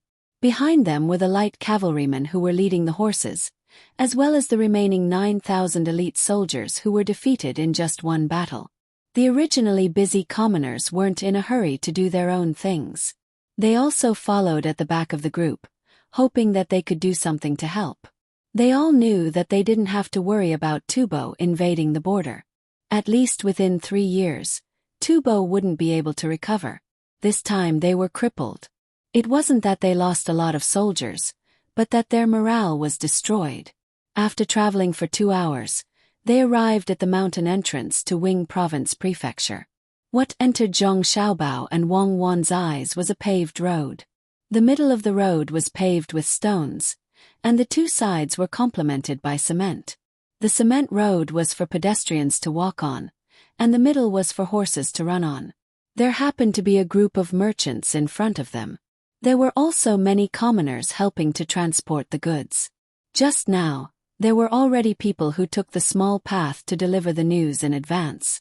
Each and every one of them stood in place, not daring to block the way, so as not to delay the hero's return home. If the dozens of big merchants here were to join forces, they could once again shake up Jiannan province's stable economic environment like the Tubo people. However, none of them appeared to be complacent. Even their voices were very soft. This time, it wasn't because of Zhang family and Wang family's financial resources. It was all because of Cuckoo, the great general who had fought in Tubo for thousands of miles without a single defeat. For the sake of the commoners, she had slaughtered countless Tubo soldiers. It would be a lie to say that they weren't afraid. If by any chance someone blocked her path, the little child's temper flared up. Who would care about who you were? Perhaps she would flip over and get on the horse, letting you personally experience the power of the cavalry's charge. However, when Zhang Zhong held his son and daughter-in-law in each hand and walked over, many of the merchants rubbed their eyes. Could the little girl who was skipping and jumping as she walked be the demoness who killed Tubo, who had 4 times the military strength of the Tubo people, and didn't dare to move lightly? She didn't look like it. She didn't look like it at all. She was clearly a carefree little girl next door. If it wasn't for the tattered flag fluttering behind her back, who would have thought that this girl would still have a smile on her face when she killed? As Wang Wan approached, the merchants tacitly took a step back to show their modesty. When Cuckoo nodded and smiled, the merchants also responded with what they thought was the most sincere smile. They were worried that if their expressions were wrong, they would be killed on the spot by the light cavalry behind them. There was no need to doubt whether they dared to do so. The soldiers who had returned covered in blood and had yet to fully adapt to the situation only had the dignity of a general in their hearts. They did not care about anything else. Axes, pickaxes, I'll unload the goods from the truck. You guys load them up and help me share the load. Quick. A person in the crowd who was pedaling a tricycle said to the two people next to him. He began to dump the goods. The tricycle was designed with the function of flipping. With a press and a tilt, all the goods on the tricycle were dumped onto the ground. Ho, you want to pay for it. The goods are spoilt, the owner should take action. Fu Tu complained as he hurried over to reload the goods. Fine, I'll pay for it. I'm going to pull a big hero home. As long as I can pull him, I'll pay for it. Ho pushed the tricycle forward. A merchant who hired them to carry the goods saw Ho dumping the goods and his expression changed. He wanted to flare up but held it in. He did not dare to cause trouble at this time. When he heard Ho's undisguised words and saw Ho rushing forward, the merchant's expression changed again. He smiled and said softly to Axe and Pickaxes who were worried for Ho. It's fine, it's fine.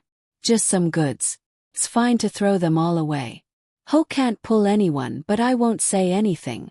If he pulls anyone, I'll personally treat you to a drink. This is a good thing, a good thing. Axe and Pickaxe were stunned. Since when did the most unreasonable Chung Dongjia become so easy to talk to? Did the sun rise from the west? Only Boss Chung knew in his heart that Ho's reasoning was too good. Regardless of whether he managed to pull anyone, he could not find trouble with him. Otherwise, if word got out that he dealt with a person who wanted to pull a big hero and the big hero did not care, others would drown him with saliva. Even if he was not wrong to ask for compensation, no one would reason with him. Everyone was shocked by Shou Tu's sudden charge. The people from the protection team immediately surrounded Zhang Zhong and the other two. The 200 or so cavalrymen behind them saw the situation, and in the blink of an eye, they drew their bows and nocked their arrows. The arrows were as cold as ice and the bows were bent like a full moon. Their speed was fast and their movements were synchronized. Zhang Xiaobao looked at the people's eyes and nodded to Wang Wan and Wei Wei. Wang Wan waved her hand, and the people from the protection team turned around and made way. The cavalrymen behind them kept their arrows and bows in an orderly manner. The commoners who were watching the commotion were shocked again. The people in front were shocked by the sudden charge, while the people behind were shocked by the team of heroes. The instant change of movement was too beautiful. What are you doing? Zhang Zhong saw that his son and daughter-in-law did not overreact and knew that the person who rushed over would not hurt them. Otherwise, there would be no need for others. His son and daughter-in-law could kill this person on the spot. How could the bystanders know that when he went out, the most powerful bodyguards were not from the protection team, but the two children? Ho was full of courage earlier, but now he was so scared that he did not dare to speak. He thought about his identity and then thought about the other person's identity. He lowered his head and stammered. Lord Zhang, I want to use the tricycle to pull you, the young master and the young lady. I think it's not bad, but there's a slope in front. I'm sorry to drag you down. Just as Ho was about to go back on his words and others thought that he was dreaming, Wang Wan smiled and agreed. Really? I'm not tired at all. But you're a hero, I'll pull you. If I pull you. You said it yourself, I'm a hero. I'm not paying to sit on your tricycle. Uncle Zhang Xiaobao, let's get on. Our hometown's tricycle is more comfortable than the horses from other places. Wang Wan helped Ho out of his predicament again. She took the lead and got on the tricycle. She did not care if the tricycle was dirty or not. Zhang Xiaobao sat beside Wang Wan, while Zhang Zhong sat opposite them. He nodded to Ho and said, Let's go. We trust you. Cuckoo and Xiao Bao can sit on our hometown's tricycle. It's better than riding outside. It's hard to ride on a foreign land's tricycle, but our hometown's tricycle can worry us. When Chu Tu saw the three of them get on the carriage and Governor Zhang's words, his eyes turned red. This trust made him feel warm. He lifted his leg and got on the carriage. Looking ahead, the originally tiring slope had become a flat road in his eyes. He realized that his body was filled with energy. Even if he rode to the top of the snow mountain, it wouldn't be a problem. The people around them were shocked once again, and then they revealed happy smiles. In their eyes, these three people who were so high that no one could compare with them sat on an ordinary tricycle and didn't lose their dignity at all. They were cold to strangers and peaceful to their own people. The contrast between the two made people understand them better. They did not show the slightest bit of arrogance and did not look down on people of lower status. This was Wing Prefecture's Governor Zhang Zhong and his family. The commoners thought as they looked at the blue sky with floating clouds. They had never felt so good before. "Oh, did you see that? Capable people will never show off their power to their own people. Only incompetent people will show off their power to people like us." Axe Head said to Ho Head as he moved the goods left behind by Ho Head into his car. Ho nodded. "Isn't that so? Our county's small officials ask the bailiffs to scare us and talk about how powerful their servants are. They bully us. Look at Cuckoo. When she was in Tubo, she killed thousands of people with a wave of her hand. She did not look down on us. How can our county's small officials be compared to her?" Qingdongjia's jaw dropped as he watched Ho Tu drag the three away. He blinked twice and smiled like a flower.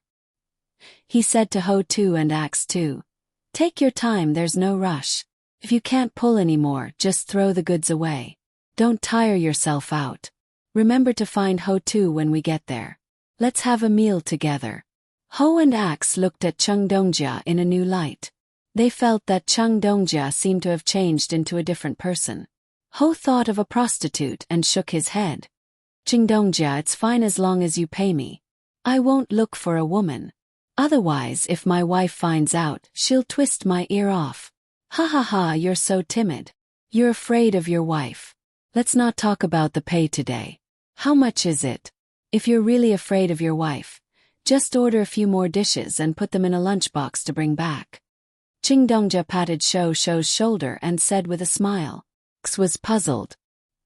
He looked at Qingdongjia and asked carefully, "Qingdongjia, what are you? What am I? I used to think too highly of myself. Now that I've compared myself to Lord Zhang, Xiao Bao, and Cuckoo, I know how ridiculous I was. If you want people to respect you, it's useless to keep a straight face. People aren't fools. Even if you show respect on the surface, you don't know how to curse in your heart. Look at Cuckoo. Even if she takes a tricycle, who dares to look down on her? Everyone knows what's going on. Besides, we'll be working with her family in the future. We have to learn from her. When the weather gets cold, we'll look for you to work and give you extra pay." "What's this called?" "Yes, it said that Lord Zhang hung a piece of calligraphy in his study. Says, 'Great love is silent.'" When Qingdongjia saw the scene just now, he suddenly understood many things. He said a few words to Axe and Ho. With his hands behind his back, he walked in front of them. He looked 10 years younger. When it was almost evening, Ho finally brought Zhang Zhong and the other two to the prefectural city. Although he was sweating profusely, he still had a lot of energy. On the way there, he even chatted with Zhang Zhong and the other two, which made him very excited. It wasn't just because he could talk to three people of high status. Most importantly, he said that it was tiring to ride uphill. Hero Cuckoo seriously promised that she would immediately come up with new technology to change the current tricycle's speed. She said something about using a large gear to drive a small gear on flat ground and a small gear to drive a large gear on difficult terrain. Young Master Xiao Bao also said something about changing the handrail into an upper and lower handrail. The upper handrail was horizontal and the lower handrail was concave. He didn't understand, but he knew that Cuckoo and Xiaobao really took him seriously as a coolie. They didn't rest when they returned home, but they started thinking of ways to make things easier for him. Zhang Zhong and the other two didn't get off the tricycle. Even when Ho's sweat soaked his clothes, they still sat on the tricycle. It wasn't that they didn't want to get off, but they couldn't. If they got off, Ho would be very disappointed.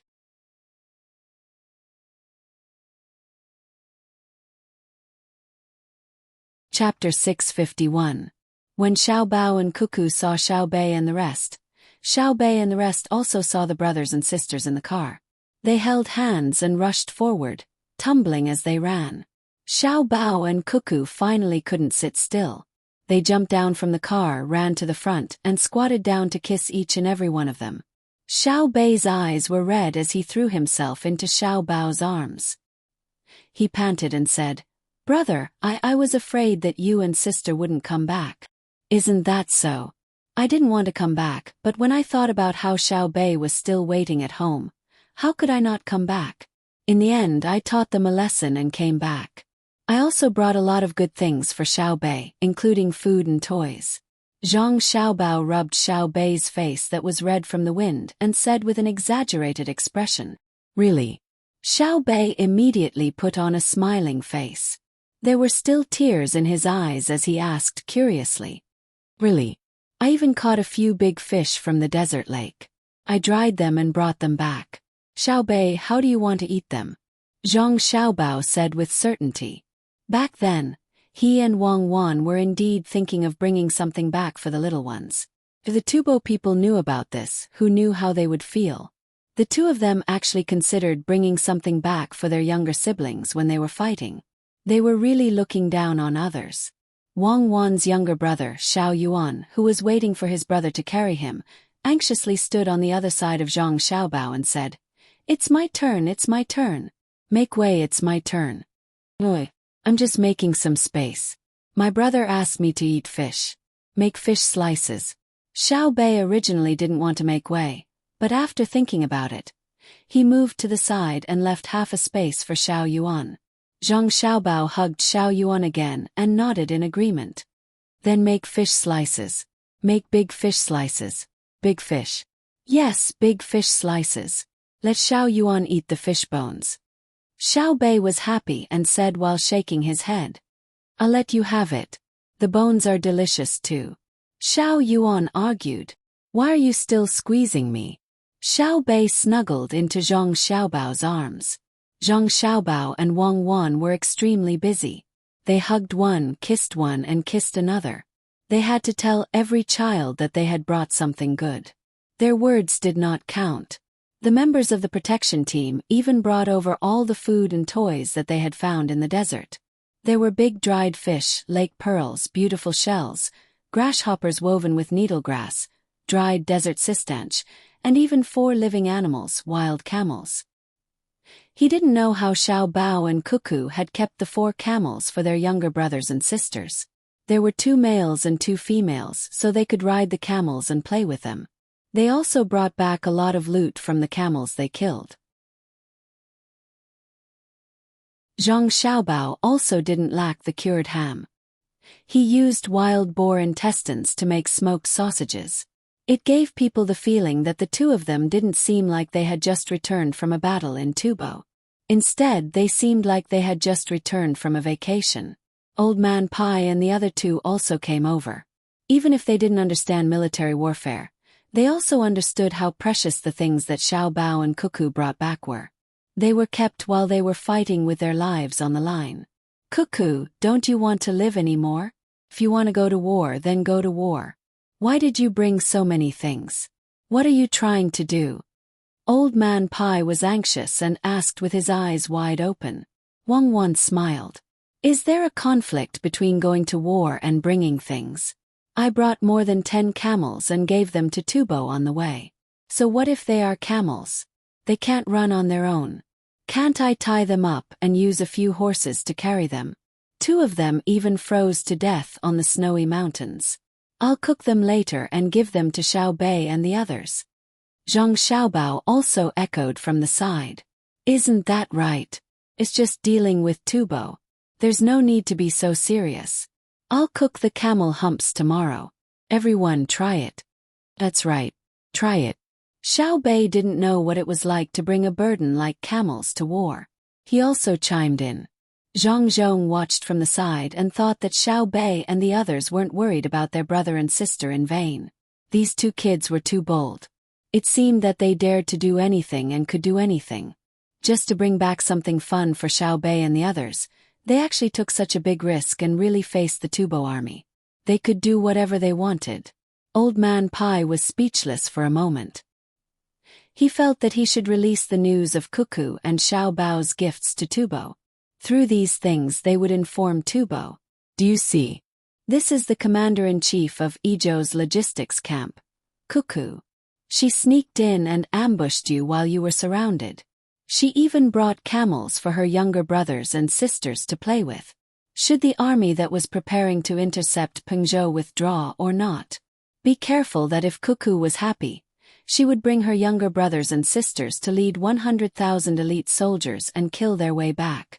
Chu Tu, who was pulling the carriage, also saw the scene of Xiao Bao and Cuckoo reuniting with their family. He wiped the sweat that continuously flowed out from his tired body as he rushed over and laughed foolishly.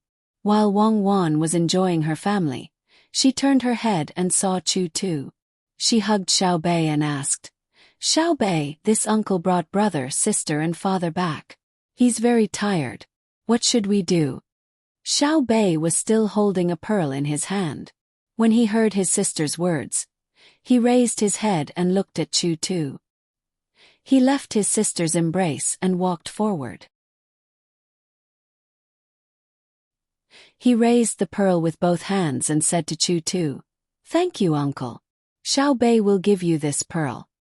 Chu Tu didn't expect such a young child to be so sensible. He wanted to take the pearl, but he knew how precious it was. He wanted to refuse, but he couldn't face Xiao Bei's expectant gaze. He sweated even faster and said nervously, I don't want money. I'm willing to pull. In the future, as long as Little Master and Little Miss want to sit in my carriage, I'll pull. Take it. This isn't money. It's Xiao Bei's gratitude and blessing. In the future, if you encounter a problem that you can't solve, take this pearl out. Old Man Chong was more direct. He lifted Xiao Bei up and let Chu Tu take the pearl. When Ho Tu obediently took the pearl, he still didn't fully understand the value of the pearl. Xiao Bei was the youngest princess of the two families. How could the blessing she gave be treated lightly? The meaning behind it was too great. Not to mention ordinary people. Even if they disturbed the emperor under impossible circumstances and offered him the pearl, Li Longji would still have to give face to the Zhang and Wang families after knowing the meaning behind the pearl. Zhang family and Wang family had contributed a lot to the Tang Empire. In the future, when Xiao Bao and Cuckoo grew up, they would make good use of the pearl. Of course, even if Chu Tu offended someone in the future, the other party wouldn't care who gave him the pearl. Chu Tu could use the pearl to make a deal with Zhang family and Wang family. As long as he didn't rebel, even if he committed a crime of beheading, they could protect him. However, they had to look at the situation before deciding whether to protect him. Wang Wan didn't believe that an honest person like Chu Tu would take the initiative to offend others.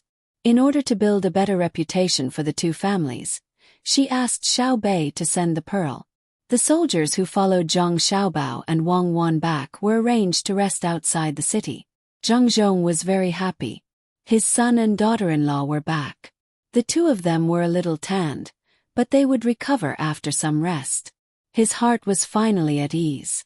Hence, he took out the best wine and dishes at home to entertain the soldiers, merchants, and commoners who came to congratulate them.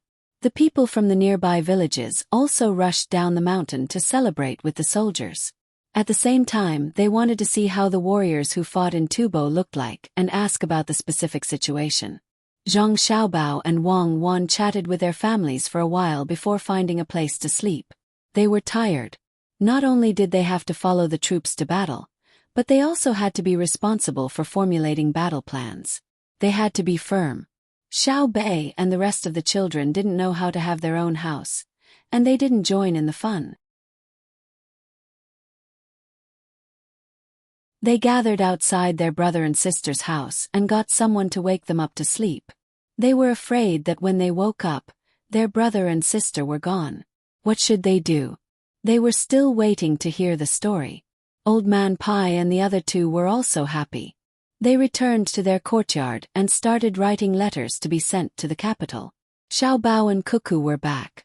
Of course, they had to report the good news and give the imperial court some time to react. When the time came, they would be rewarded. They couldn't treat it as if nothing had happened, right? 3 days later, during the morning court session in the capital, Li Longji and the officials discussed one matter after another. Just as they were discussing the most important matter, the letter arrived. Li Longji attached great importance to the matter they were discussing. If they were to discuss the topic, it would be whether it was better to expand through military force or through commercial means when obtaining overseas resources. It was all because Zhang Xiaobao and Wang Wan had people find Luzon Island in the future. In the beginning, most people only thought that the island wasn't bad. It produced more grain and had copper and gold mines. However, as the merchants obtained more and more benefits from the island, they couldn't ignore it even if they didn't want to. In terms of enjoyment, the merchants brought back many good local specialties and made a huge profit. They were already selling them to the capital. In terms of the people's livelihood, the land there was not bad. The grain yield was high, and the crops could be harvested 3 times a year. In addition, the area was rich in resources, so even more people were tempted. If it was in the past or in normal times, the imperial court wouldn't be able to control the transactions there. However, the ones who had the most say over there were the people from the Zhang family and Wang family. The Zhang family and Wang family were good. They weren't ambitious and knew when to advance and retreat. They didn't cause others to worry. More importantly, the Zhang family and Wang family were very capable. Any merchants who came to the island to make a fortune had to be monitored by the Zhang family and Wang family. The clever merchants thought of several ways to exploit loopholes, but they were useless under the watchful eyes of the Zhang family and Wang family. The officials couldn't help but admit that the Zhang family and Wang family were ancestors in this aspect. Although it seemed like a good method, it was embarrassing to use it on the Zhang family and Wang family. However, some time ago, news came back saying that as the natives came into contact more and more, they actually discovered many hostile tribes. This had to be dealt with. Thus, whether to solve this through military force or normal commercial means became a hot topic in the imperial court. In the end, everyone said that they were right, and everyone argued that they were right. It was very noisy. Li Longji listened from above. The more he listened, the more annoyed he became. He patted the armrest of the luxurious chair sent by the Zhang family and said, "If you really can't think of a solution, ask the Zhang family." The officials didn't know what to say for a moment.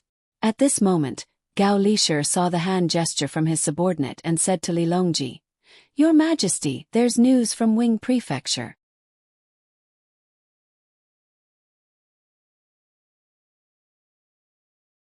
Chapter 652. Nowadays, the imperial court in the capital had developed a habit. No matter what they were discussing, as long as the pigeons from Izhou flew over, they would interrupt the discussion and wait for Gao Lishir to bring back the news. In fact, if there was a war in other places, they would do the same. However, news from Izhou was transmitted faster and more frequently. Not only was there news from the front line, but there was also a series of things Zhang Zhong had done. Old Man Bai and Old Man Yao were like spies who had infiltrated the enemy. They brazenly collected information and analyzed it. If they did not understand something, they would ask Zhang Zhong. Once they were done sorting out the information, they would immediately send it to the capital via pigeons. They would let the people in the capital see what kind of information could be used in other regions. Of course, there were also things that couldn't be said. For example, the Zhang family didn't report the fact that they used dead people for research. The officials in the imperial court didn't need others to report it. They already knew about it and tacitly allowed the Zhang family to do it secretly. However, they definitely couldn't say it out loud. It would be troublesome if the people knew about it. In their hearts, they didn't want to stop it. After all, it wasn't their own family members who were used for research. If it was their turn to be injured one day, they wouldn't expect the medical school to save them. Now 3 pigeons were sent at a time. Because 2 pigeons didn't arrive at the destination one time, there was a gap in the content of the next pigeon. The imperial court sent an urgent report from 800 Li to ask about it. It was unknown whether the 2 pigeons were tired of flying and found a place to settle down or were beaten up by something. Therefore, they added another pigeon to be safe. Li Longji stopped talking. Although the overseas expansion was important, it was far less important than Izhou. As long as the Zhang family in Izhou was there, they could ask his family about whether to use force or business to invade. Gao Lisher walked all the way back to the imperial court. Everyone could roughly guess from his expression. After losing news of Xiao Bao, Cuckoo, and the army a few days ago, Gao Lisher's face was so gloomy that it was about to drip water. Today was different.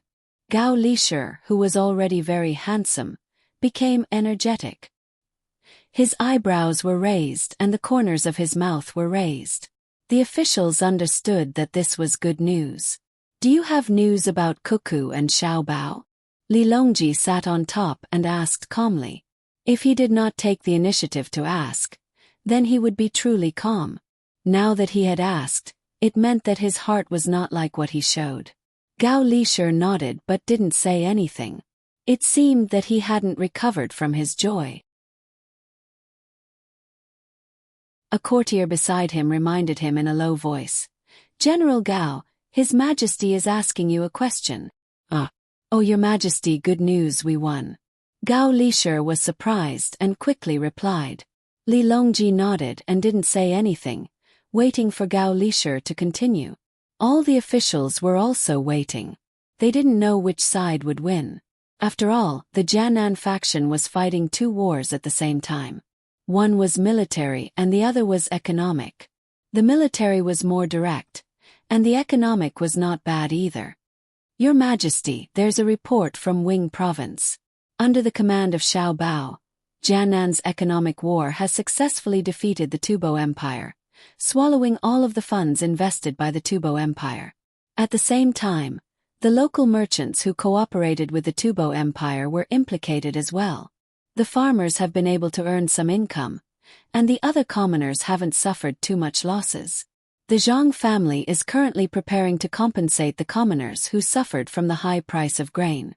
When Gao Lisher reported the news to the crowd, an official by the side pouted and grumbled. "The Zhang family is just being kind.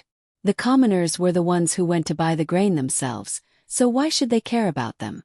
Don't they know that they are helping the Tubo Empire by buying the grain themselves?" As soon as he finished speaking, Gao Lisher immediately replied, "That's not right. Before the dust settled, how could the commoners know that Jianan is in the midst of a war that can kill without seeing blood?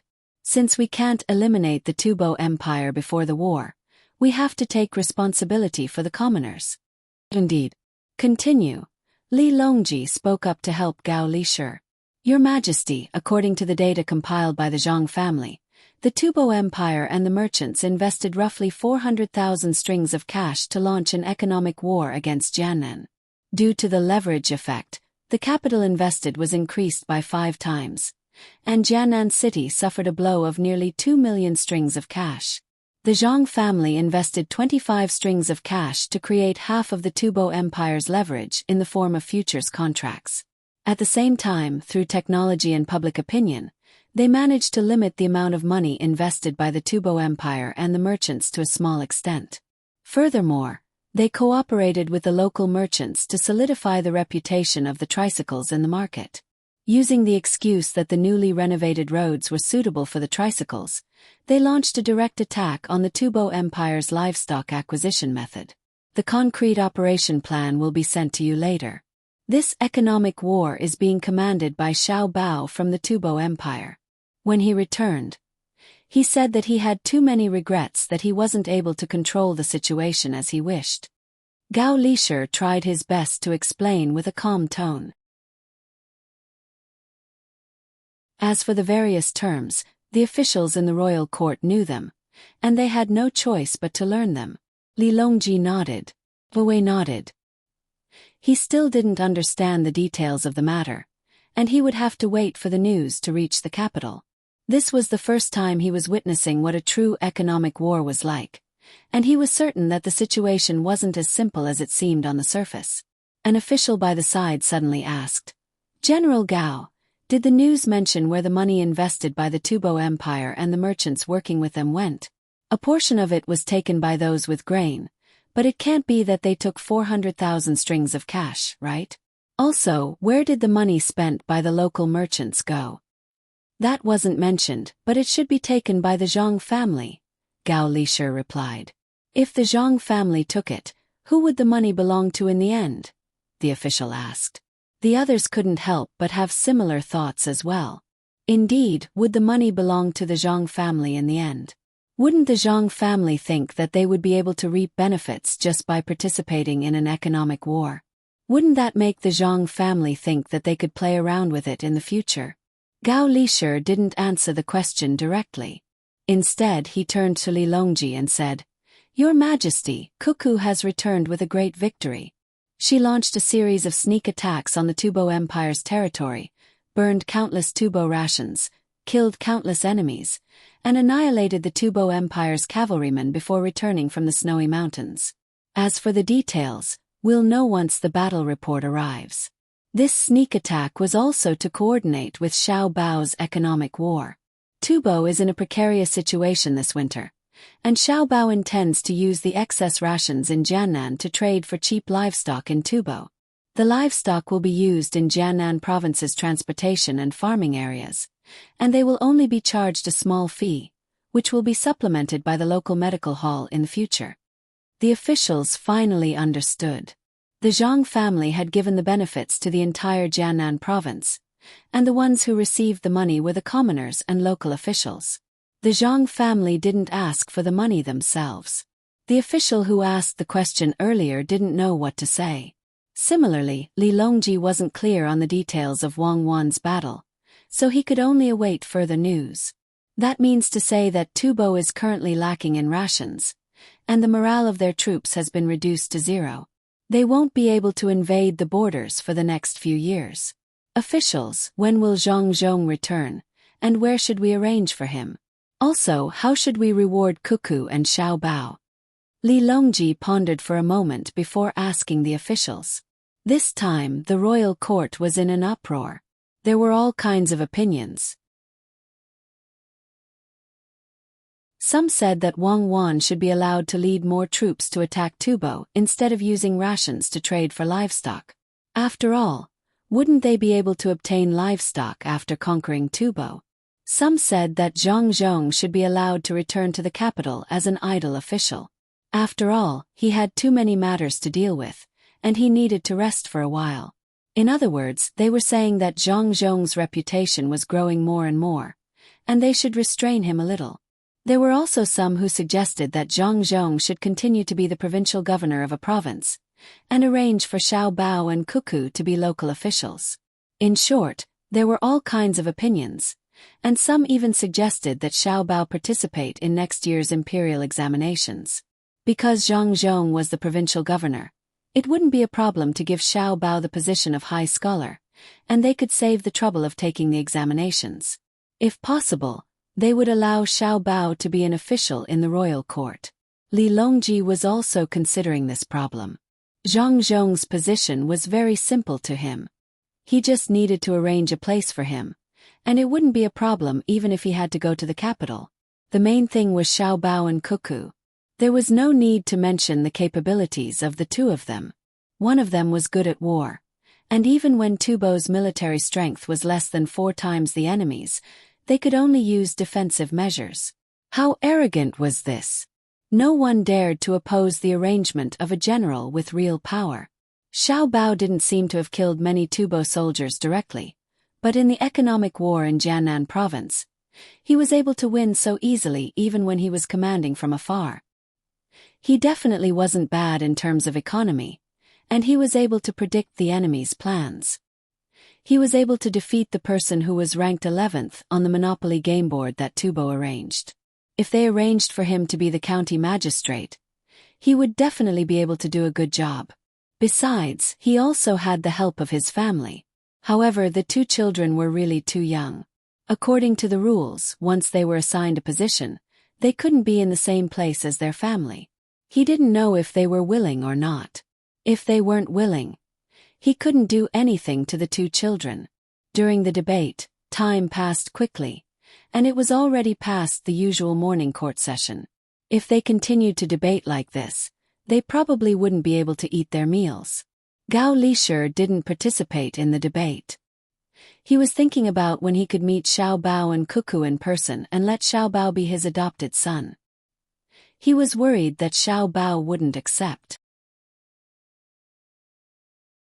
After waiting for a while, seeing that the debate still hadn't reached a conclusion, Gao Lishir moved closer to Li Longji and quietly said, "Your Majesty, why don't we wait until after the new year to ask Zhang Zhong's family and see what they plan to do?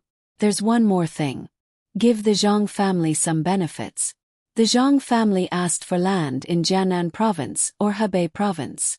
We should think about this. Should we give it to them or not? Give. If we don't give, how can we be at ease? But I heard that the Zhang family actually doesn't intend to give them land in Jiangnan province. They want to go to Hebei province, but I don't want to give them land in Hebei province. They want to raise horses, and Hebei province is too close to the sea. Their sea transportation is also very big. What should we do? Li Longji thought of the news that came last time. The Zhang family wanted a place to raise horses, and they also wanted a desert. The desert was easy to deal with, because it wasn't Tang's land. The Zhang family also specially trained people who could adapt to the cold on the snowy mountains, which meant that they wanted to go to Hebei province. This was difficult. He couldn't use people so casually, otherwise, it would easily lead to a big mistake. Gao Lishir didn't know what to say. The main thing was that he didn't understand the Zhang family's plan.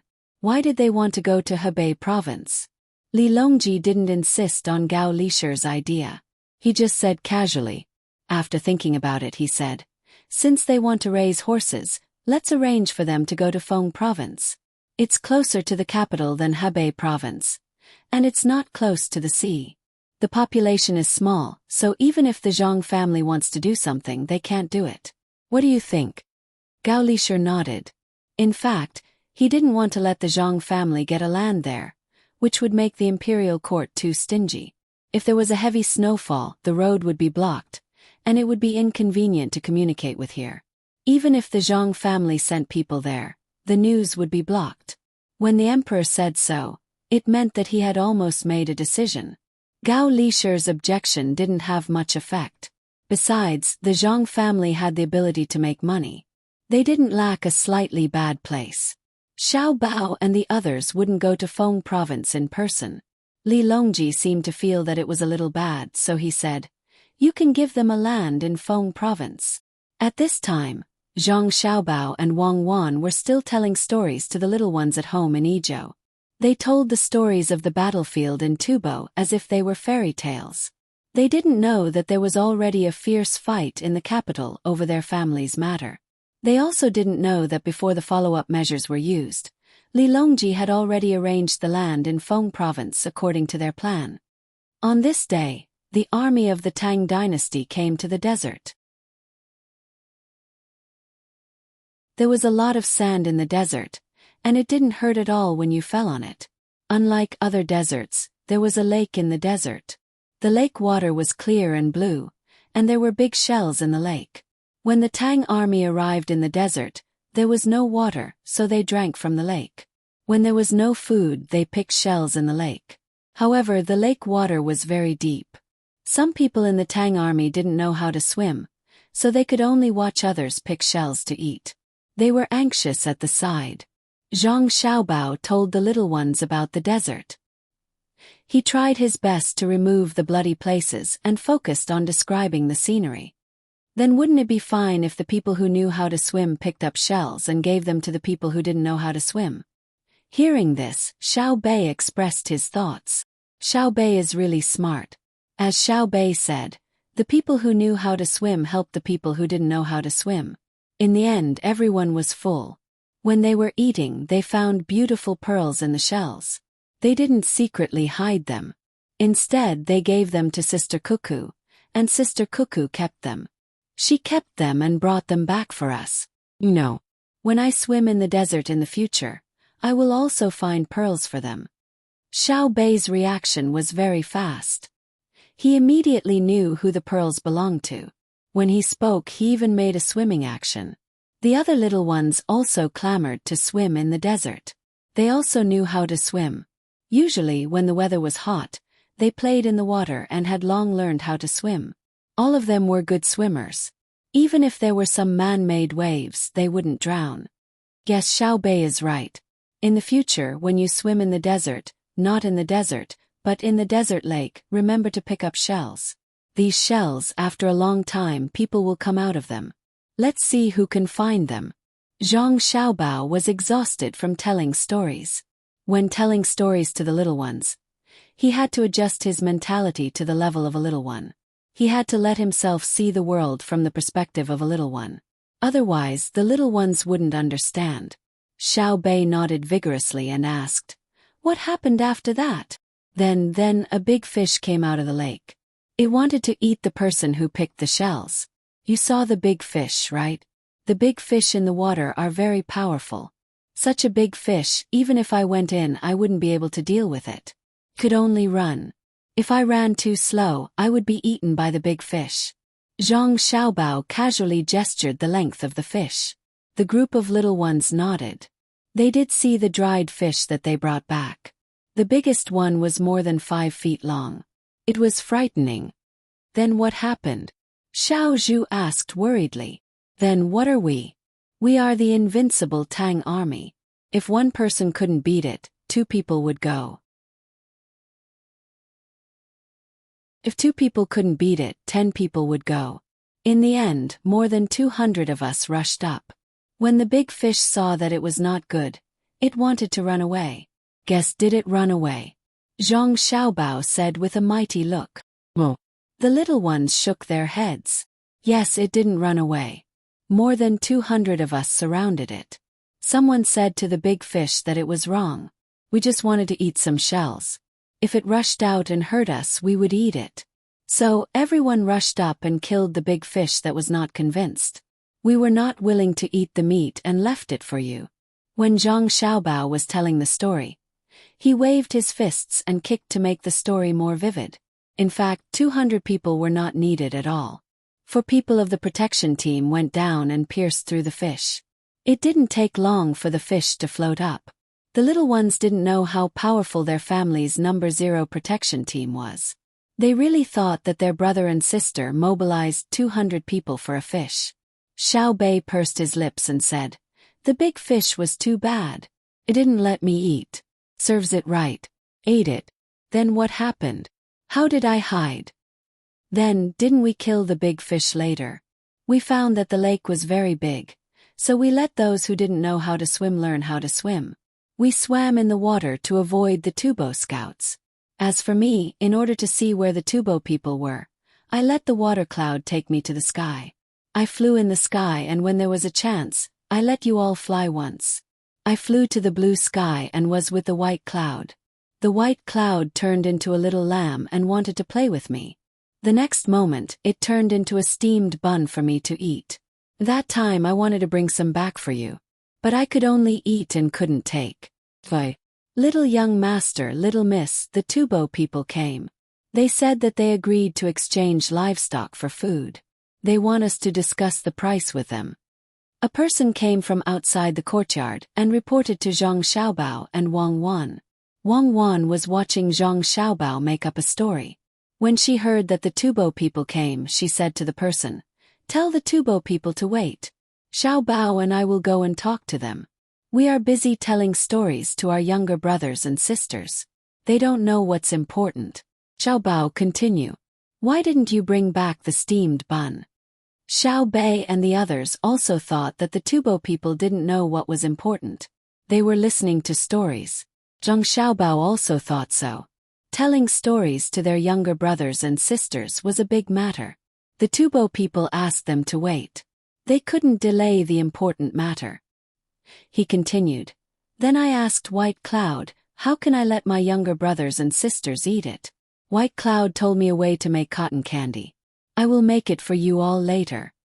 The little ones couldn't help but stick out their tongues and lick their lips. After waiting for a while, they followed their older brother and sister to make cotton candy. They found a craftsman to assemble the equipment. It was very simple. They just needed to heat and rotate it. Then, they put sugar into the box with holes that could produce centrifugal force. They took a pair of chopsticks and caught it. After a while, a big cotton candy came out. After the little ones ate one by one, Zhang Xiaobao and Wang Wan took a few more cotton candy to meet the Tubo people.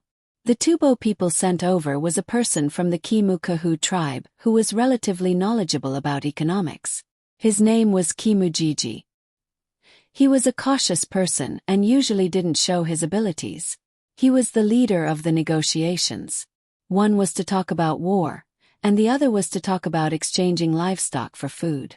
However, when he told others, he only talked about exchanging livestock and didn't talk about war. The Tubo people who came with him didn't understand why he did this. They arrived at Ijo the day before yesterday. Ever since they knew that Cuckoo came back after crossing the snow, the Tubo troops outside the pass all retreated. They couldn't afford to waste more food. Zhang Zhong stole some of the rations and Wang Wan burned a portion of the rations. Most of the rations were used on the march. In order to capture Wang Wan, the Tubo army had mobilized too many soldiers. The rations were constantly being depleted. If they didn't think of a solution soon, many people would starve to death this winter. They would only be able to replenish their rations during spring. Kimujiji could speak the language of the Great Tang very fluently. He also studied the culture of the Great Tang. After arriving here, he didn't rush to meet the negotiators. Instead, he asked for a meeting after gathering a lot of information from the local people and made preparations. He thought that the Great Tang would send a large team to negotiate with him. There would be many experienced people in the team. However, after he revealed his identity, the reaction of the people in Ijo was too cold. They didn't take him seriously at all. After all, he was representing a country. After waiting for 2 hours, someone sent a message saying that the people negotiating with him were Zhang Xiaobao and Wang Wan who entered Tubo this time. However, the two of them were busy with very important business. They told stories to their younger siblings and asked them to wait for a while. They would talk after they finished. Some of the people Kimujiji brought were unwilling. They shouted to express their protest and even threatened to send troops if they didn't come to Tubo. However, they were stopped by Kimujiji. Although he was also very angry in his heart, he didn't dare to let his subordinates completely say that they were going to send troops. If the other party was unhappy and didn't want to talk, then this trip would be in vain.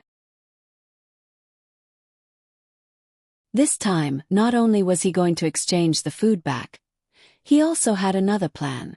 After waiting for another 3.5 hours, it was already past lunchtime. Zhang Xiaobao and Wang Wan, who had finished telling stories to the little ones and made cotton candy, came over with the cotton candy. When the two of them came over, they only brought the 2 servant girls who accompanied them and the old man Pai who was already sitting there silently. They didn't bring any more guards. There were 7 people from Tubo, led by Kimujiji. When they saw that the 2 people who came in were the 2 children who messed up their country, some of them wanted to kill the little girl right away. However, when this person's murderous gaze met with Cuckoo's eyes, he immediately retracted his gaze. At this time, Cuckoo no longer had the doting expression she had when she was playing with her younger siblings. There was a cold smile at the corner of her mouth, her pupils contracted, and her cute face revealed a layer of coldness. Her gloomy expression was even more severe than a rainy day. Zhang Xiaobao, on the other hand, was facing the Tubo people from the side. He stood in front of Wang Wan and squinted his eyes. When he saw the unfriendly gazes from the other side, he chuckled and said, "Heh, what? You want to kill all of us here? I'll warn you, if you show that kind of expression again, I'll bury you in the Tang Empire. Just with you guys. I'm not looking down on you guys, but you guys are really not worthy of my attention. Killing you guys now is as easy as crushing an ant. If you're not convinced, look at me again. Xiao Bao, don't scare them. We've already beaten them up like that, so it's not right to scare them anymore. Give them some face. Grandpa Bai, Grandpa Zhang, Grandpa Yao, you guys are here too. That's great, I'll give you guys some cotton candy. I made it especially for Xiao Bei and the rest just now. Wang Wan also attacked the confidence of the Tubo people. Her attitude clearly showed that she did not put the 7 people from Tubo in her eyes. She walked in front of Old Man Pai and the other 2 and passed the cotton candy to them. Old Man Pai also cooperated and took it. He asked, "Are Xiao Bei and the rest asleep?" "They're going to sleep immediately. Otherwise, Xiao Bao and I won't have time to care about other small matters. It's just some people from Tubo dying. How can it be more important than Xiao Bei and the rest being happy?" Wang Wan answered with a smile. Then her expression changed. She turned around and passed the extra cotton candy in her hand to Kumu Gigi. "This is for you. Try the good things from Tang Empire. Go back and talk about it. Let your Tubo people know about it." Kumu Gigi looked at Wang Wan and held back the anger in his heart. He took the cotton candy and squeezed out a smile. "When I go to Tubo to greet General Cuckoo's family, I'll definitely try the good things from Tang Empire. Not bad. I'm very satisfied with your attitude. Now you can tell me why you guys are here." Wang Wan sat down on the chair Zhang Xiaobao pulled out. She licked the cotton candy in her hand and smacked her lips. Then she said to Kumu Gigi, "If the 6 people behind Kumu Gigi had not been warned by Zhang Xiaobao's words just now, they would have rushed up and used force to regain their dignity." Kumu Gigi took a deep breath and slowly exhaled. He said, "This time I have 2 things to say. First, that is... Wait, you haven't told me your name. Tell me first. Tubo won't send a nameless person here, right?" Before Kumu Gigi finished, Wang Wan interrupted him and asked, "I'm Kumu Gigi." Kumu Gigi's brewing mood disappeared again. "Oh, it's you. Are you with Kumu Kuhu? Your names are similar. He was defeated by me. Fortunately, he didn't come. Otherwise, I would ask him if he still dares to come." Wang Wan continued. Kumu Gigi's hands under the table clenched into fists. Then he loosened them and nodded. "We are from the same unit. But names have nothing to do with each other. The war is over. Let's not talk about the battlefield. I have 2 things to talk about. First, that is the situation of the war. I, Tubo, want to ask if the Tang Empire is willing to maintain the relationship between the 2 countries." "Wait a minute. You are contradicting yourself. You just said that the war is over. If you don't talk about the battlefield, why are you asking about the situation of the war? By the way, what's your name again? I was thinking about how to make the cotton candy more delicious and forgot. Please say it again." "Sorry," Wang Wan said to Kumu Gigi apologetically. "My name is Kumu Gigi. I said the situation of the war because we are not on the battlefield now. I want to know the Tang Empire you represent. You and Kumu Ku, who are not biological brothers, right? It looks very similar, you're not lying to me." Wang Wan once again interrupted Kumu Gigi. "Can't you guys continue the negotiations? If you don't want to talk, we will go back and come back with the army." One of Kumu Gigi's men couldn't help but stare at her and ask. Wang Wan looked at him contemptuously and nodded. "Okay. Tubo, you are welcome to come and talk with me. I am going to go to war again and ask you about the art of war. But this time, I won't come with less than 10,000 light cavalry. I will mobilize all the soldiers of Jianan Circuit and send them to Tubo. Please, I won't see you off." Kumu Gigi knew that he was in trouble when he heard his men's words. Sure enough, Wang Wan's reaction was too strong. He hurriedly scolded his men, "Shut up. Otherwise, I will report this to my superiors when we go back." Kumu Gigi was furious. Why couldn't the men he brought bear it? Why did they say that they would send troops to Masha? Were they afraid of this? The people beside him also knew that they made a mistake. They lowered their heads and didn't say anything. Kumu Gigi turned back and said to Wang Wan, "Don't take what I said just now to heart. To be honest, Tubo doesn't want to fight anymore. After all, this year isn't that good. What I want to say is, can the great Tang have a truce with Tubo? And compensate for Tubo's losses? Do you have any shame? Why should we compensate Tubo? Even if you don't want to fight, I still want to fight. I still don't have enough fun killing people. In the past, you always used the tone of a victor when invading the border. You still want to do that this year? Then I will fight until Tubo gives up. If you don't believe me, we can try. I will immediately mobilize the army. I'm going to send out 100,000 soldiers. Let's see how many people Tubo will send to encircle us. You don't want to fight anymore? Sure, you have to admit your mistake first.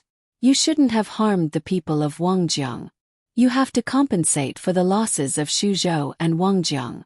As for the exact amount of compensation, we will talk about it after Xiaobao calculates it. Second, compensate for the losses of the Great Tang in this war, including the little tricks you guys played behind the scenes in the self-righteous economic war. You have to compensate for both.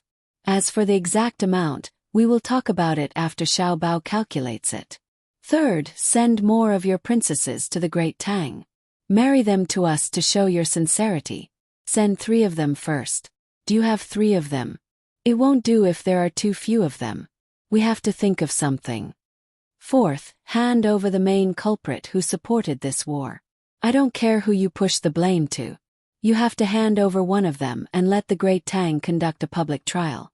That's all I have to say about the war.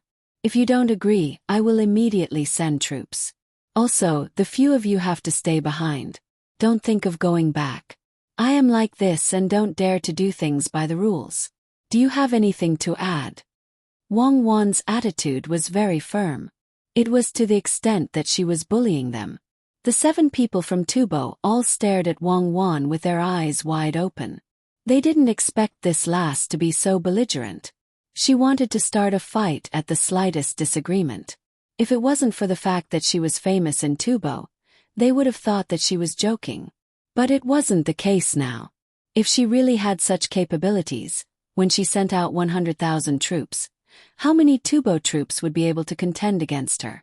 After hearing Wang Wan's words, Kumu Gigi was worried sick. This little girl was indeed not easy to talk to. She would say whatever she thought and didn't care about reason at all. But this little girl was different from other children. She really had the ability to lead troops to war and even win. Thinking of this, Kumu Gigi said to Wang Wan, "We can talk about it slowly. There's no need to rush. I don't have the authority to decide on this matter. Why don't we wait and talk about another matter first?"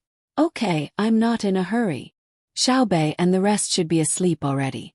I will talk with you for a while and won't delay telling them stories. If we can't finish talking about the war today, we will talk about it tomorrow. If we can't finish talking about it tomorrow, we will continue to postpone it until spring. I will also take a break. If the wild vegetables come out in spring and we still haven't finished talking about it, I will lead the troops to talk to the people who can really talk to you. When we reach your capital city, I think everyone will know what to talk about. When the wild vegetables come out, Xiaobao, what do you think?" Wang Wan pinched a piece of cotton candy and threw it into her mouth. She smacked her lips and said to Kumu Gigi. In the end, she asked Zhang Xiaobao a question. Zhang Xiaobao was calculating how much compensation he would need from the other side. If they won the war and didn't earn a sum of money from the war, wouldn't it be a loss? It was not in line with his and Kuku's style of doing things. Hearing Wang Wan's question, he said, "I'm not in a hurry. Really, I'm not in a hurry at all. Anyway, we have enough food this year and we don't lack animals. Let's drag it out until spring next year. That's the time when we don't have enough food. Kuku, you fight on your own. Don't worry about not having enough food. I will prepare for you from other places. We have a clear division of labor. I will be in charge of logistics, and you will be in charge of killing. As long as you dare to kill, I will guarantee that you will have no worries. You are my future wife. How can I let my wife suffer? Come, give me a kiss." Zhang Xiaobao said and moved his face closer. Wang Wan smiled sweetly and really kissed Zhang Xiaobao's face. Xiaobao, I know you are the best. You know me and you know that I like to kill people. In the future when I want to hit people you have to do the same. Okay, if I don't help my wife, who else can I help? Give me another kiss. Zhang Xiaobao replied. Just when Kumu Jiji and the others were angry, Old Man Chong finally couldn't help but laugh. He didn't expect Xiaobao and Cuckoo to be so interesting. The two countries were negotiating, not at home. Even if they were at home, he didn't see the two children kissing each other. What did they think this place was? What did they think Tubo was? Kumu Jiji had to admit that the two children in front of him were very compatible. But the problem was that this wasn't the place to flirt. Thus he said, Cuckoo and Xiaobao are indeed a pair of beauties. Let's talk about exchanging Tubo's livestock for Tang's food first. Thank you for the compliment. Wang Wan smiled and thanked him. We're talking about exchanging things. I can't make this decision. Xiaobao, it's your turn.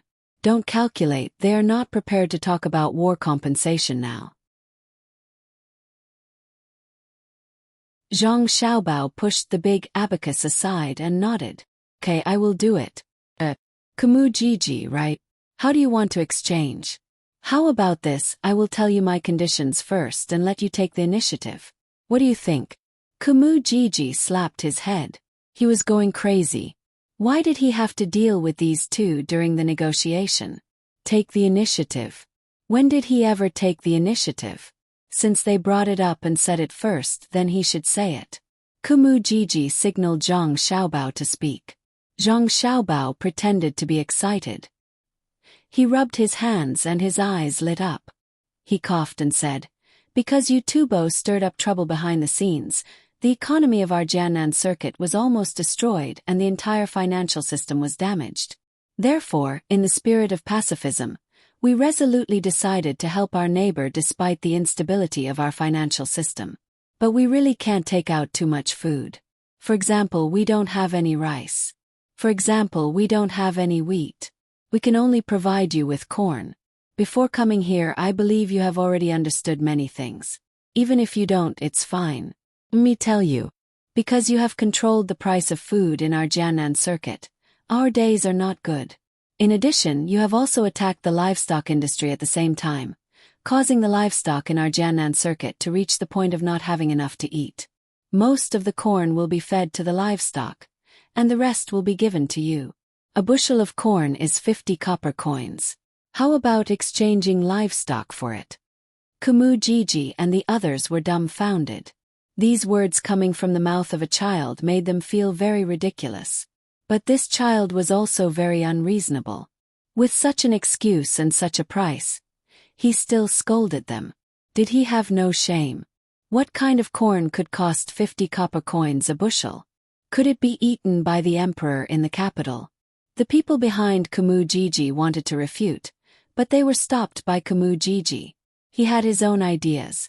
He said, to be honest, 50 copper coins is really expensive. But since you also don't have it easy, then we'll go with this price. Because of the war, our Tubo's food and fodder are also a lot less. It's not easy to raise livestock. A donkey, even if it's 15 copper coins, a horse pulling a carriage, even if it's 20 copper coins. How about it? So cheap. A donkey and an ordinary horse pulling a carriage only cost this much. Zhang Xiaobao asked in surprise. Kumu Jiji responded with a smile. Zhang Xiaobao said with a sad expression, it's cheap, but it's a pity that the livestock we originally planned to exchange for isn't for work. We already have a tricycle, so we want to kill them for meat. If it's really this price, then it's better to get meat from elsewhere. We can't afford to raise them. Livestock eat too much. Since it's like this, we'll use the extra corn to exchange for livestock in our country. You wait for 2 months. If we still have some left, then we'll give it to you for free. We can't let your people starve to death. Zhang Xiaobao's words were very helpless, but the meaning he expressed was not helpless at all. That was, he was not exchanging, and he very tactfully refused. Kumu Jiji, who thought that the other party would bargain, and when the time came he would also bargain. At this time he was dumbfounded. The other party actually directly refused. The two maids who were in charge of pouring tea at the side resisted the urge to laugh. They looked at Kumu Gigi and the others with eyes full of pity. They thought in their hearts, "You guys can't negotiate with anyone, but you have to meet the young master and young lady. You guys can't use the method you thought of previously, right?" Old Man Pai and the other two were very comfortable at the side. They originally thought that this negotiation would be very difficult, because Tubo had negotiated with Tang many times before, and every time they could not achieve better results. Sometimes they would show a strong attitude, but the other party would not compromise at all. The main reason was that both sides were adults, and they knew that war was not a child's play. If they could make peace, then they would. Unless they were confident, then they would take the risk of threatening with war. Unexpectedly, when it was two children, the other party was helpless. Children were not like adults who thought about many things. If they felt that something was right, they would do it according to their own ideas. If an adult threatened to send troops, the Tubo people would not believe it. However, if Cuckoo said to send troops, there was absolutely nothing to doubt. This was because she did not consider other things at all, and did not consider the internal situation of the country. She just wanted to fight. Amazing, this was really too amazing. The three old men had this thought in their minds at the same time. They did not think that Cuckoo and Xiao Bao did not know the price of war. However, the two children clearly knew in their hearts, but they still used the advantage of their age to put pressure on the Tubo people, and the effect was so good. However, how would Mu Gigi know the ability of Cuckoo and Xiao Bao? He was indeed frightened. The two children were really easy to do things, so he asked tentatively, "Then how much do you think it should be to eat meat?" Eat meat. Eating meat is not that expensive, and it's not like you have to eat donkeys and horses. Do you have cows? If you have cows, the price will be more expensive. A normal cow can be sold to you for 15 strings of coins. After all, the cows of Tang dynasty are not that delicious, and the imperial court is in charge of them. If it's a donkey or an ordinary horse, it's useless. We can use poultry as a substitute. Our family does this, so it's very easy to raise them. If we sell a chicken at my farmstead, it's worth 20 copper coins and weighs about 10 catties. One catty is only 2 copper coins. How heavy can a donkey be? I'll give you more, 200 catties, that is 400 copper coins. How heavy can a horse be? I'll give you 400 catties, and I'll give you 600 catties for a cow. Isn't this the price? A donkey is basically 400 copper coins, a horse is 800 copper coins, and a cow is 1,200 copper coins. This is also an extra 200 copper coins. This is still an extra calculation. How about it, do you want to exchange? When the time comes, the exact weight will have to be weighed. Of course, there is one more thing, and I have to compensate you. After all, when you ship it here, sometimes the weight will be reduced. Based on our friendship, I am willing to pay you this money. A copper coin for a catty is not a small amount, right? Zhang Xiaobao gave such a price. Using the price of a chicken, the price of livestock was based on the weight. In Zhangjia Zhuangzi of Sanshui County, the internal price of a cow could be sold for 20 copper coins. That was a lot. Who would buy someone else's cow for no reason? How is this possible? That is a donkey and a cow. Not to mention the use, even the taste is different. Kumu Gigi argued. He definitely could not sell it at such a price. How is the taste different? Indeed, it is not as delicious as chicken. My family's smoked chicken and roasted chicken are not ordinary things. That taste, I will treat you to a taste later. As long as you can make the taste of donkey and cow to such a degree, I will give you a higher price. Zhang Xiaobao also retorted. Kumu Gigi and the other 7 people had already tasted it. In Izhou, there was a shop that specialized in smoking and roasting chicken. He did not know what was added, but the taste was really good, especially the pine bone chicken. When he grabbed a leg and shook it slightly, the meat would fall off. However, this was not because the chicken was really delicious. It was because the method used to make it was different. The seasonings used were also different. Even if it was livestock, if the same method was used, the taste would only be better. Kumujiji knew clearly in his heart, but he could not say it. He knew that once he said it, the other party would have a reason to lower the price. First, the other party would raise the price of his livestock. Then, they would talk about the cost of production. In the end, it might even be lower than the current price. In a negotiation, one naturally had to pay attention to the method. However, Kumujiji immediately put this matter aside and said to Wang Wan, "The price is too low. Let's talk about the war. How about this? Tubo will compensate Zhang Xiaobao's family 100,000 strings of coins and give Tang 50,000 strings of coins. Then, Tang will no longer send troops to Tubo." "That won't do. It's too little. You have to compensate my family 200,000 strings of coins and compensate my soldiers 100,000 strings of coins. Otherwise, Tang will continue to fight." Wang Wan shook her head and refused Kumujiji. She stated her conditions. Did not sound like much. In total, it was only 300,000 strings of coins. For Tubo, 300,000 strings of coins could be easily taken out, but Kumujiji's purpose was not this. He asked Wang Wan again, "Then we will forget about what you said. When Tubo really pays the money, you can't go back on your words. Write a written agreement." "Okay, Xiaobao, write it." Wang Wan agreed without any hesitation. Zhang Xiaobao wrote a contract. The contents were what Wang Wan said. There were 2 copies, and both parties pressed their fingerprints. Kumujiji happily put it away. Just as he was about to not mention the second matter and leave to carry out the next step of the plan, Wang Wan smiled at him and said, "Kumujiji, it's written on the contract." "But Mujiji, it's already written on the agreement. Within a month, Tubo has to send the item over. It has to reach 300,000 strings of coins. I have the agreement in my hands. If you dare to lie to me, if I don't organize an army of 300,000 to slaughter Tubo, I will hang myself at the entrance of Pengzhou. I promise to support you. Even if I have to sell all the businesses in my family, I will raise enough money for you to attack Tubo. At most, I will kill all the Tubo people and find another profitable business for my family. If I can't do it, I will hang myself there with you." Zhang Xiaobao supported her and said. When the 2 of them said this, Kumujiji's 7 people, including Old Man Pai and the other 2 people, were all moved. Their words were too ruthless.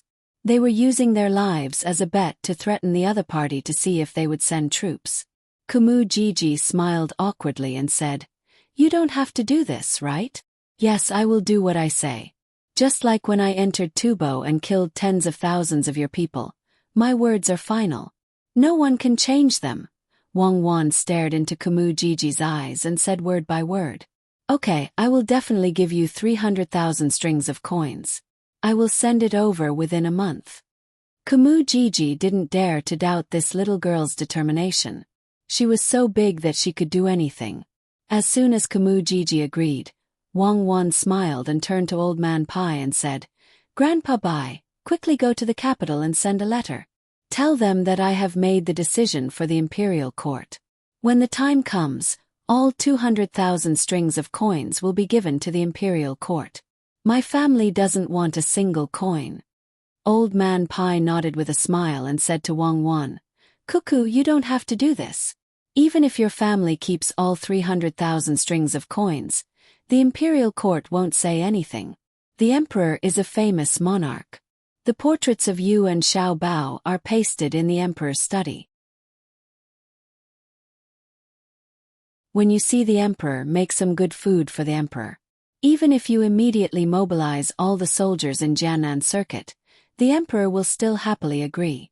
You may not know this, but when you are leading the soldiers outside, the imperial court is waiting for news of your return every day. Even when the imperial court has stopped discussing matters, they still have to take care of the news from Izhou first." "Yes, that's right. Cuckoo, you don't know how many people like you and Xiao Bao. If you agree, so be it. So what if you represent the imperial court? No one will punish you." Old Man Yao also helped to say. Wang Wan revealed a brilliant smile. She turned to the dumbfounded Kamu Gigi and said, "Did you hear that? Hurry up and give me the money. You want to play tricks with me? You are still too inexperienced." "Who am I? I am a little girl. Who will lower themselves to the same level as a little girl?" Kamu Gigi stared blankly at Wang Wan. He was too surprised. He was surprised by the imperial court's indulgence of Wang Wan. He was also surprised by Wang Wan's intelligence. She actually knew what he was going to do next. Yes, he wanted to sow discord through this negotiation so that the emperor of the Tang Empire would no longer believe in Wang Wan. He even wanted to punish the Zhang family and the Wang family. If he could make the Zhang family and the Wang family hate him and leave the Tang Empire, that would be even better. But what he didn't expect was that his plan was seen through as soon as it started. The news he got from the other two was unbelievable. The imperial court of the Tang Empire had already recognized Cuckoo and Xiao Bao. According to this, he had to give them the 300,000 strings of coins. If he didn't give them the money, Cuckoo would promise to send troops. If he was in her position, he would do the same. While Kamu Gigi was thinking about this, Wang Wan, who had finished eating the cotton candy, yawned and said, "Let's call it a day. You send the letter back and ask. Tomorrow we will discuss the matter of exchanging livestock for food." After that, Wang Wan got up and left. Zhang Xiaobao followed her. Old Man Pai and the other two also left. Only 2 maids were responsible for arranging a place for Kamu Gigi and the 7 people to rest. The money for the rest was free. The Zhang family and the Wang family would bear it themselves. After Kamu Gigi returned to the place that the Zhang family arranged for him, he began to prepare the letter. After dipping the brush in ink, he suddenly didn't know what to write. Should he write that he failed in the negotiation and was schemed against by the other party when he was scheming against them, causing Tubo to lose 300,000 strings of coins? In the past, when he was complaining about the Japanese invaders, he didn't say that he would compensate the Tang Empire even if they were defeated. Today he had to give such a result. It was too late to regret. The handprint was already on the letter. If he didn't give the money, Tubo would be attacked by the Tang Empire's army this winter. Moreover, Cuckoo would be the one leading the army. After thinking for a while, Kamu Gigi felt that he had made a mistake. He sighed helplessly and began to write on the paper. The other 6 people who followed him here waited obediently at the side. Today they had seen how difficult the negotiation was. Cuckoo and Xiao Bao didn't care about anything else. As long as they thought of something, they would immediately say it. They were even willing to sell all of their properties for money to attack the Tang Empire. They had never seen or even heard of such opponents before. However, the imperial court might admit that they were unlucky. They were really unlucky today. The person who looked at Wang Wan murderously at the beginning muttered, "If we had known, we would have killed the 2 of them. As long as they don't lead the army, why should we be afraid of them? Even if we die in the end." At this moment, Kamu Gigi, who had finished writing the letter, vented his anger on the person who spoke.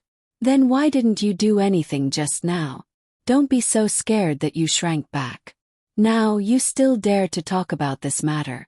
Kill, do you really think that the 2 of them are so easy to kill? There's no need for you to do anything. If you had looked at them one more time, you would have been dead by now.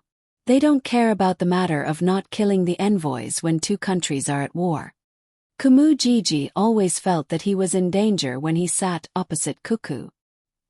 He didn't know where the danger came from, but he didn't dare to do anything casually.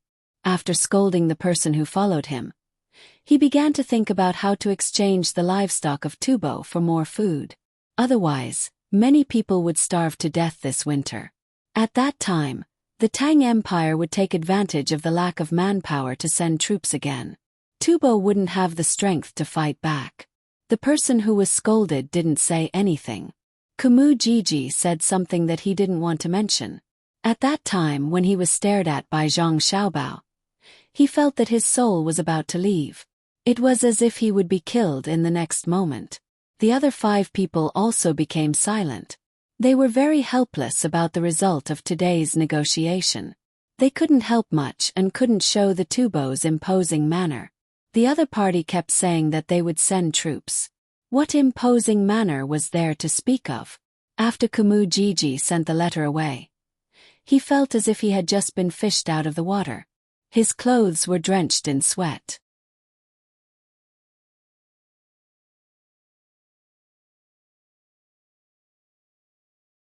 Chapter 653. Let's not talk about giving you 100,000 soldiers. If you go out now and only bring 100 people with you, do you think Tubo will immediately mobilize the entire country? Just based on your reputation, you can make the Tubo Empire mobilize 50,000 soldiers for you. In fact, Zhang Xiaobao knew that Wang Wan had thought it through. If Wang Wan didn't say it herself, then he would say it himself. He would praise her and make her happy. Sure enough, Wang Wan was happy. She said to Zhang Xiaobao, "Actually, you're not bad. When everyone looks at you now, they only think that you've won the economic war.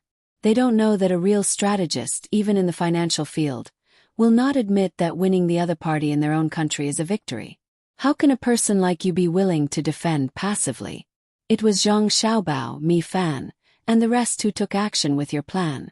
This time, if they don't cause Tubo's economy to regress by 10 years, I don't believe you will be satisfied. I estimate that within a month after spring plowing, your plan will be able to produce results that will make people stop. I'm also looking forward to that moment. Don't talk nonsense. I've never thought of invading other people. I just sent people over to help the local economy develop. As for what mistakes there were, that's because I didn't consider them. But my intentions were good, so you can't deny it.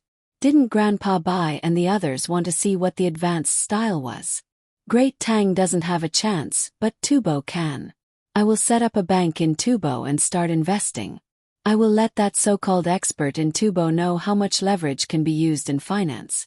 So what if it's Tubo?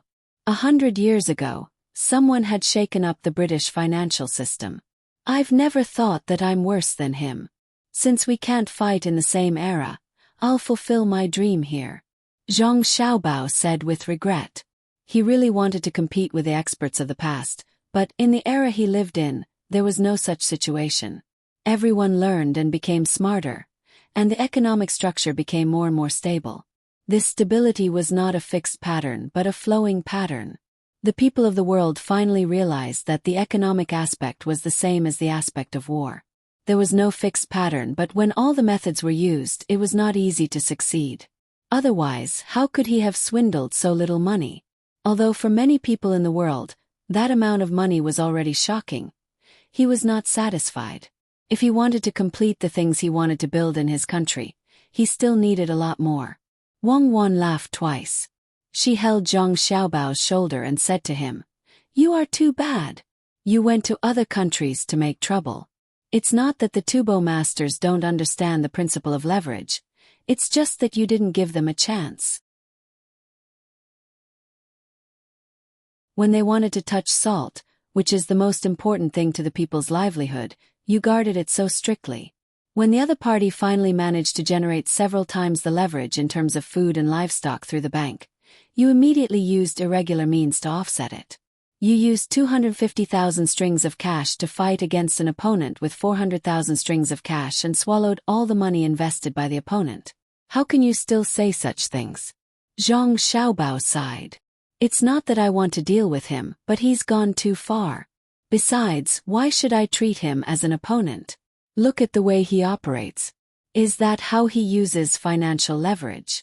Needless to say, if you weren't busy with the war at that time, you would have dealt with him.